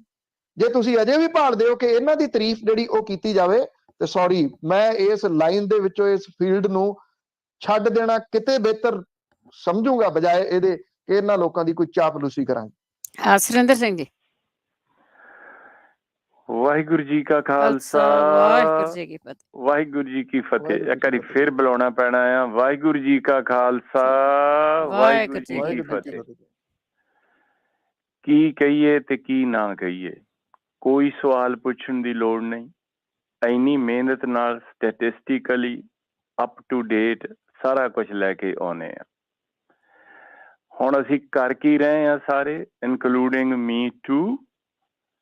ਚੋਰ ਨੂੰ ਫੜੀ ਫਿਰਦੇ, ਚੋਰ ਦੀ ਮਾਂ ਦਾ ਨਹੀਂ ਲੈਂਦੇ ਨਾਂ, ਭਾਵੇਂ ਹੋਈਏ ਕੌਣ, ਮੈਂ ਹੋਵਾਂ ਜਾਂ ਹੋਵੇ ਤੂੰ। ਦੇਖੋ ਸਾਰਿਆਂ ਨੂੰ ਪਤਾ ਆ, ਮੈਂ ਪ੍ਰੋਗਰਾਮ ਹਮੇਸ਼ਾ ਬੜੇ ਪਿਆਰ ਨਾਲ ਸਤਿਕਾਰ ਨਾਲ ਸੁਣਦਾ ਆ। ਇਸ ਰਾਮ ਰੌਲੇ ਦੇ ਵਿੱਚ ਸੱਚੇ ਪਾਤਸ਼ਾਹ ਅੱਗੇ ਅਰਦਾਸ ਕਰੀਏ ਕਿ ਰਾਮ ਰੌਲੇ 'ਚ ਜੁਆਇਨ ਨਾ ਹੋਈਏ, ਨਾ ਹੋਈਏ, ਨਾ ਹੋਈਏ, ਨਾ ਹੋਈਏ। ਕੋ ਤੁਹਾਨੂੰ ਸਾਰਿਆਂ ਨੂੰ ਪਤਾ ਆ ਕਿ ਪੰਜਾਬ ਦੀ ਧਰਤੀ ਦੇ ਉੱਤੇ ਦੋ ਚੀਜ਼ਾਂ ਆ, ਇੱਕ ਗੁਰੂ ਆ ਤੇ ਇੱਕ ਕੁਦਰਤ ਨੇ ਪੰਜਾਬ ਨੂੰ ਬਖਸ਼ਿਆ ਆ। ਗੁਰੂ ਦੀ ਤੁਸੀਂ ਗੱਲ ਨਹੀਂ ਉਹ ਕਰਦੇ, ਉਹ ਕਰਨੀ ਔਖੀ ਨਹੀਂ ਗੀ, ਬੜੀ ਸਖਾਲੀ ਆ। ਇੱਕ ਵਾਰੀ ਬੱਚਾ ਘਰੋਂ ਜਦੋਂ ਖਿਸਕ ਜਾਂਦਾ ਆ, ਇੱਕ ਗਲਤੀ ਕਰਦਾ ਆ ਨਾ, ਉਹ ਜਿਹੜਾ ਤਾਂ ਉਹਦੇ ਭਾਗ ਚੰਗੇ ਆ ਉਹ ਤੇ ਆ ਕੇ ਆ ਜਾਂਦਾ ਤੇ ਕਹਿੰਦਾ ਡੈਡੀ, ਪਾਪਾ, ਬਾਬਾ, ਜੋ ਮਰਜੀ ਉਹਨੂੰ ਲਫ਼ਜ਼ ਵਰਤ ਲਓ, ਮੇਰੇ ਤੋਂ ਗਲਤੀ ਹੋ ਗਈ, ਮੈਨੂੰ ਮਾਫ਼ ਕਰ ਦਿਓ। ਦੂਜੇ ਜਿਹੜੇ ਸਾਡੇ ਵਰਗੇ ਆ, ਉਹ ਇੱਕ ਐਵੀਨਿਊ ਤੋਂ ਨਿਕਲਦੇ ਦੂਜੇ ਜਾ ਵੜਦੇ ਆ। ਉਹ ਅਸੀਂ ਕਰ ਰਹੇ ਹਾਂ। ਹੁਣ 1 ਘੰਟਾ ਪੂਰਾ ਹੋ ਗਿਆ। 1 ਘੰਟਾ ਤੁਸੀਂ ਹੁਣ ਬਹੁਤ ਸੋਹਣੀ ਗੱਲ ਕਹਿ ਕੇ ਹਟੇ ਆ ਵੀ ਭਾਈ ਬੰਦ ਕਰ ਦਿੰਦੇ ਆ। ਫਿਰ ਬੰਦ ਕਰਾਉਣ, ਬੰਦ ਕਰਨਾ ਕੀ ਹੈ, ਬੰਦ ਹੋਏ ਆ ਵਰਗਾ ਹੀ ਆ ਇਹ ਸੌਦਾ। ਕਿਉਂਕਿ ਇਹਨਾਂ ਵਿੱਚੋਂ ਮੈਨੂੰ ਦੱਸੋ 1 ਮਿੰਟ ਵੀ ਕਿਸੇ ਨੇ ਇਹ ਟਾਈਮ ਵੇਸਟ ਕੀਤਾ ਆ ਕਿ ਜਿਨ੍ਹਾਂ ਬੰਦਿਆਂ ਨੇ ਅਕਾਲ ਤਖ਼ਤ ਨੂੰ ਢਾਹ ਲਾਇਆ 84 ਤੋਂ ਪਹਿਲਾਂ ਤੋਂ ਲੈ ਕੇ ਹੁਣ ਤੱਕ, ਉਹਨਾਂ ਬੰਦਿਆਂ ਦੀਆਂ ਅਸੀਂ ਜ਼ਮਾਨਤਾਂ ਜ਼ਬਤ ਕਰਾਂਗੇ। ਹੈ ਕਿਸੇ ਨੇ ਕਿਹਾ? ਨਾ, ਇਹਨਾਂ ਨੇ ਕਹਿਣਾ ਹੀ ਆ। ਹੁਣ ਕਰੀਏ ਕੀ? ਉਹ ਗੱਲ ਆ, ਸਾਰੇ ਪਾਸੇ ਨਾ ਇਹਨੂੰ ਹੀ ਕਹਿੰਦੇ ਆ ਰਾਮ ਰੌਲਾ ਆ, ਇਹਨੂੰ ਕਹਿ ਦਿੰਦੇ ਕਲਯੁਗ, ਇਹਨੂੰ ਕਹਿ ਦਿੰਦੇ ਆ ਵੀ ਜਦੋਂ ਏਦਾਂ ਦੀ ਹਾਲਤ ਹੋ ਜਾਏ ਉਹਦੇ ਵਿੱਚ ਆਮ ਸੱਜਣ ਜਿਹੜੇ ਮੇਰੇ ਵਰਗੇ ਆ ਨਾ, ਉਹ ਅਸਲੀਅਤ ਨੂੰ ਸਮਝਣ ਤੇ ਕਿਤੇ ਆਪਣੇ ਆਪ ਨੂੰ ਬਲੇਮ ਨਹੀਂ ਕਰਦੇ, ਨਹੀਂ ਕਰਦੇ।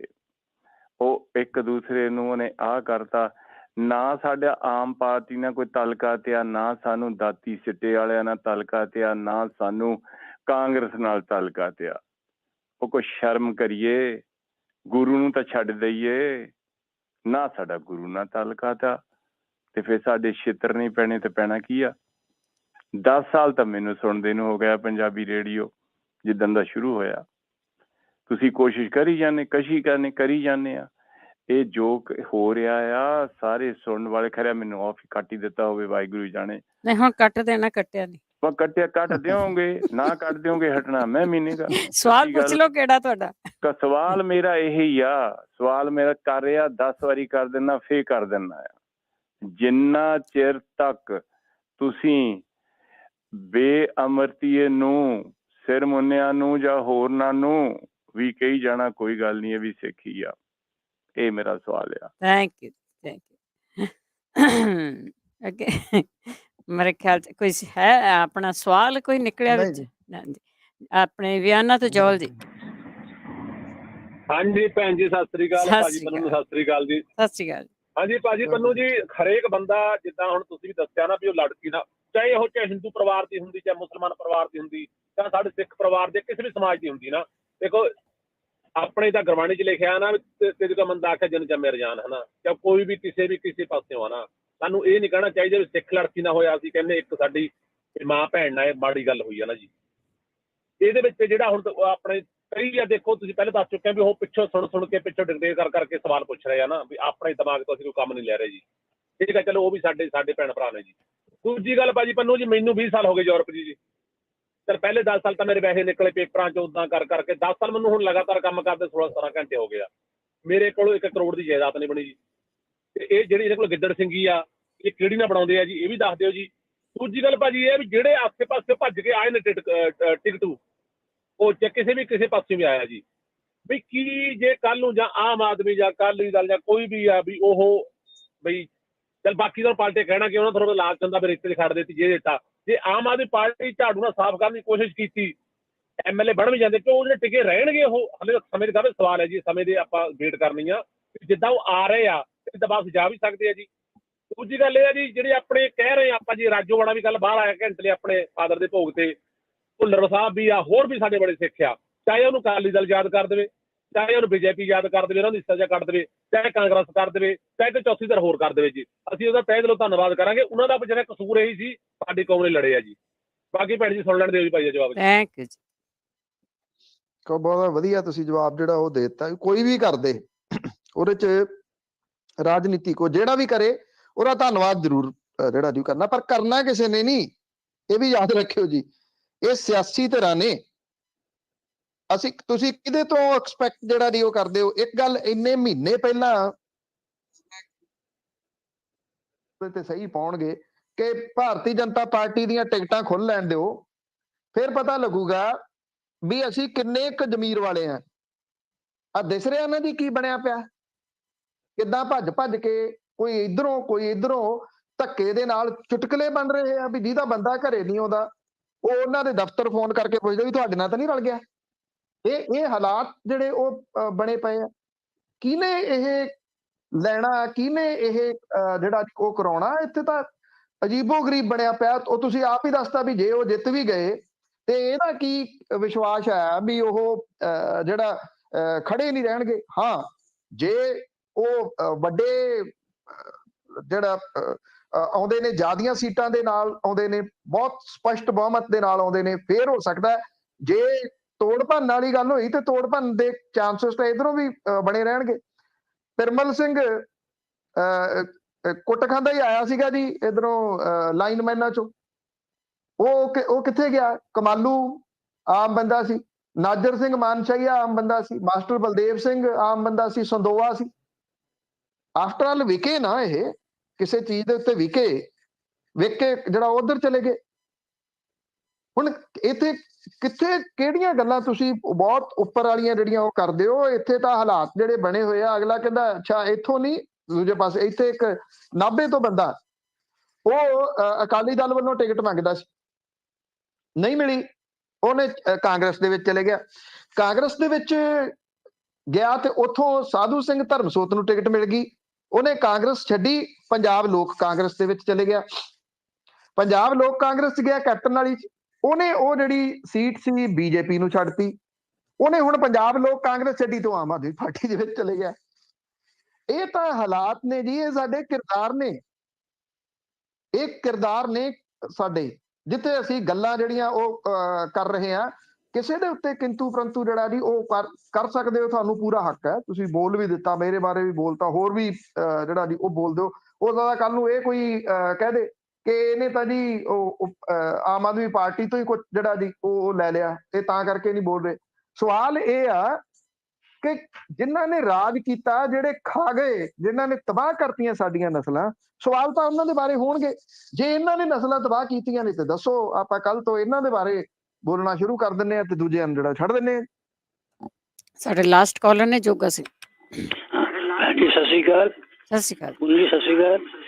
ਮੇਰਾ ਸਵਾਲ ਇਹ ਹੈ ਜੀ ਵੀ ਸਾਰੀਆਂ ਫੰਡ ਰੌਲਾ ਬਹੁਤ ਪਾਉਣੀਆਂ ਤੇ ਮਹਿਲਾ ਨੂੰ ਹੱਕ ਦੇਣੇ, ਮਤਲਬ ਜਿਹੜਾ ਜਨਾਨੀਆਂ ਨੇ ਇਹਨੂੰ ਕਿਹੜੀ ਪਾਰਟੀ ਨੇ ਕਨੈਕਟ ਦਿੱਤੇ ਜੀ 33%? ਜੇ ਕਿਹੜੀ ਪਾਰਟੀ ਨੇ ਬਾਹਰ ਟਿਕਟ ਪਾਰਟੀ ਨੇ ਜਨਾਨੀਆਂ ਨੂੰ ਦਿੱਤੇ ਜੀ? ਆਹ ਸਵਾਲ ਹੈ। ਮਿਹਰਬਾਨੀ। Thank you. ਦੇਖੋ, ਬਹੁਤ ਜ਼ਿਆਦਾ ਨਹੀਂ, ਜਿੱਥੋਂ ਤੱਕ ਮੇਰੀ ਜਾਣਕਾਰੀ ਆ, ਆਮ ਆਦਮੀ ਪਾਰਟੀ ਨੇ ਜ਼ਿਆਦਾ ਔਰਤਾਂ ਨੂੰ ਟਿਕਟਾਂ ਦਿੱਤੀਆਂ ਨੇ, ਪਰ ਇਹ ਨਹੀਂ ਹੈ ਕਿ ਉਹਨਾਂ ਨੇ ਬਹੁਤ ਔਰਤਾਂ ਨੂੰ ਟਿਕਟਾਂ ਦਿੱਤੀਆਂ ਨੇ। ਮਤਲਬ ਕਿ 33% ਰਾਖਵਾਂਕਰਨ ਦੀ ਜਿਹੜੀ ਗੱਲ ਹੈ, ਇਹ ਸਿਆਸੀ ਧਿਰਾਂ ਮਹਿਜ਼ ਕਾਗਜ਼ਾਂ ਦੇ ਵਿੱਚ ਗੱਲਾਂ ਕਰਦੀਆਂ ਨੇ, ਆਪਣੇ ਆਪ ਦੇ ਉੱਤੇ ਇੰਪਲੀਮੈਂਟ ਕਰਨ ਦੇ ਵਾਸਤੇ ਤਿਆਰ ਨੇ। ਉੱਤਰ ਪ੍ਰਦੇਸ਼ ਦੇ ਵਿੱਚ ਔਰਤਾਂ ਨੂੰ ਟਿਕਟਾਂ ਕਾਂਗਰਸ ਨੇ ਦਿੱਤੀਆਂ ਨੇ ਬਹੁਤ ਜ਼ਿਆਦਾ। ਮੈਂ ਉਹਦਾ ਪੂਰਾ ਵੇਰਵਾ ਵੀ ਦਿੱਤਾ ਸੀਗਾ। ਪ੍ਰਿਯੰਕਾ ਗਾਂਧੀ ਵਾਡਰਾ ਦੀ ਪਾਰਟੀ ਪੱਧਰ ਤੋਂ ਉੱਪਰ ਉੱਠ ਕੇ ਇਸ ਗੱਲੋਂ ਤਾਰੀਫ ਕਰਨੀ ਬਣਦੀ ਹੈ। ਕਿਸੇ ਨੇ ਇਹ ਨਹੀਂ ਕੀਤੀ ਜੀ, ਸਿਰਫ ਇਸ ਕਰਕੇ ਉਹ ਕਾਂਗਰਸ ਦੀ ਹੈ। ਉਹ ਕਾਂਗਰਸ ਠੀਕ ਹੈ, ਕਾਂਗਰਸ ਇਹ ਨਹੀਂ ਹੈ ਕਿ ਦੁੱਧ ਧੋਤੀ ਹੈ ਕਾਂਗਰਸ, ਪਰ ਉਹਨੇ ਉਹਨਾਂ ਔਰਤਾਂ ਨੂੰ ਟਿਕਟਾਂ ਦਿੱਤੀਆਂ ਜਿਹੜੀਆਂ ਕਿਸੇ ਨਾ ਕਿਸੇ ਜ਼ੁਲਮ ਦਾ ਸ਼ਿਕਾਰ ਹੋਈਆਂ, ਔਰ ਸਿਆਸੀ ਲੋਕਾਂ ਨੇ ਉਹਨਾਂ ਦੇ ਘਰਾਂ ਦੇ ਉੱਤੇ ਜ਼ੁਲਮ ਕੀਤੇ। ਉਹ ਚਾਹੇ ਗੈਂਗ ਰੇਪ ਦਾ ਸ਼ਿਕਾਰ ਹੋਈਆਂ, ਚਾਹੇ ਉਹਨਾਂ ਦੇ ਉੱਤੇ ਹਮਲੇ ਜਿਹੜੇ ਸੀ ਹੋਏ, ਉਹਨਾਂ ਨੂੰ ਟਿਕਟਾਂ ਦਿੱਤੀਆਂ। ਇਹਦੀ ਤਾਰੀਫ ਕਰਨੀ ਬਣਦੀ ਹੈ। ਦਿੱਤੀਆਂ ਵੀ ਬਹੁਤ, 33% ਦੇ ਤੇ ਕਰੀਬ ਜਿਹੜੀਆਂ ਦੀ ਉਹ ਟਿਕਟਾਂ ਦਿੱਤੀਆਂ, ਇਹ ਤੋਂ ਓਵਰ ਈਵਨ ਦਿੱਤੀਆਂ। ਹੋਰ ਕਿਸੇ ਪਾਰਟੀ ਨੇ ਇੰਨੀਆਂ ਔਰਤਾਂ ਨੂੰ ਟਿਕਟਾਂ ਨਹੀਂ ਦਿੱਤੀਆਂ। ਕਾਂਗਰਸ ਦੇ ਵਿੱਚ ਵੀ ਬਹੁਤ ਘੱਟ ਟਿਕਟਾਂ ਨੇ, ਅਕਾਲੀ ਦਲ ਦੇ ਵਿੱਚ ਵੀ ਬਹੁਤ ਘੱਟ ਟਿਕਟਾਂ ਜਿਹੜੀਆਂ ਉਹ ਔਰਤਾਂ ਨੂੰ ਦਿੱਤੀਆਂ ਨੇ। ਐਗਜ਼ੈਕਟ ਕਿੰਨੀਆਂ ਨੇ ਸਾਰਾ ਕੁਝ ਜਿਹੜਾ ਜੀ ਉਹ ਕਾਗਜ਼ ਭਰਨ ਤੱਕ ਆ ਲੈਣ ਦਿਓ, ਫਿਰ ਉਸ ਤੋਂ ਬਾਅਦ ਸਾਰੀਆਂ ਲਿਸਟਾਂ ਸਾਹਮਣੇ ਆ ਜਾਣੀਆਂ ਨੇ। ਜੀ ਥੈਂਕ ਯੂ ਬਲਤੇਜ ਪੰਨੂ ਜੀ, ਬਹੁਤ ਬਹੁਤ ਧੰਨਵਾਦ। ਮਿਹਰਬਾਨੀ ਜੀ, ਧੰਨਵਾਦ ਜੀ, ਸਤਿ ਸ਼੍ਰੀ ਅਕਾਲ। ਸਤਿ ਸ਼੍ਰੀ ਅਕਾਲ ਜੀ। ਸਰੋਤੇ ਸਨ ਬਲਤੇਜ ਪੰਨੂ ਜੀ। ਇਸੇ ਦੇ ਨਾਲ ਸਾਡਾ ਅੱਜ ਦਾ ਬੁਲੇਟਿਨ ਇੱਥੇ ਸਮਾਪਤ। ਬਲਵਿੰਦਰ ਕੌਰ ਵੱਲੋਂ ਆਪ ਸਭ ਨੂੰ ਹੀ ਪਿਆਰ ਭਰੀ ਸਤਿ ਸ਼੍ਰੀ ਅਕਾਲ।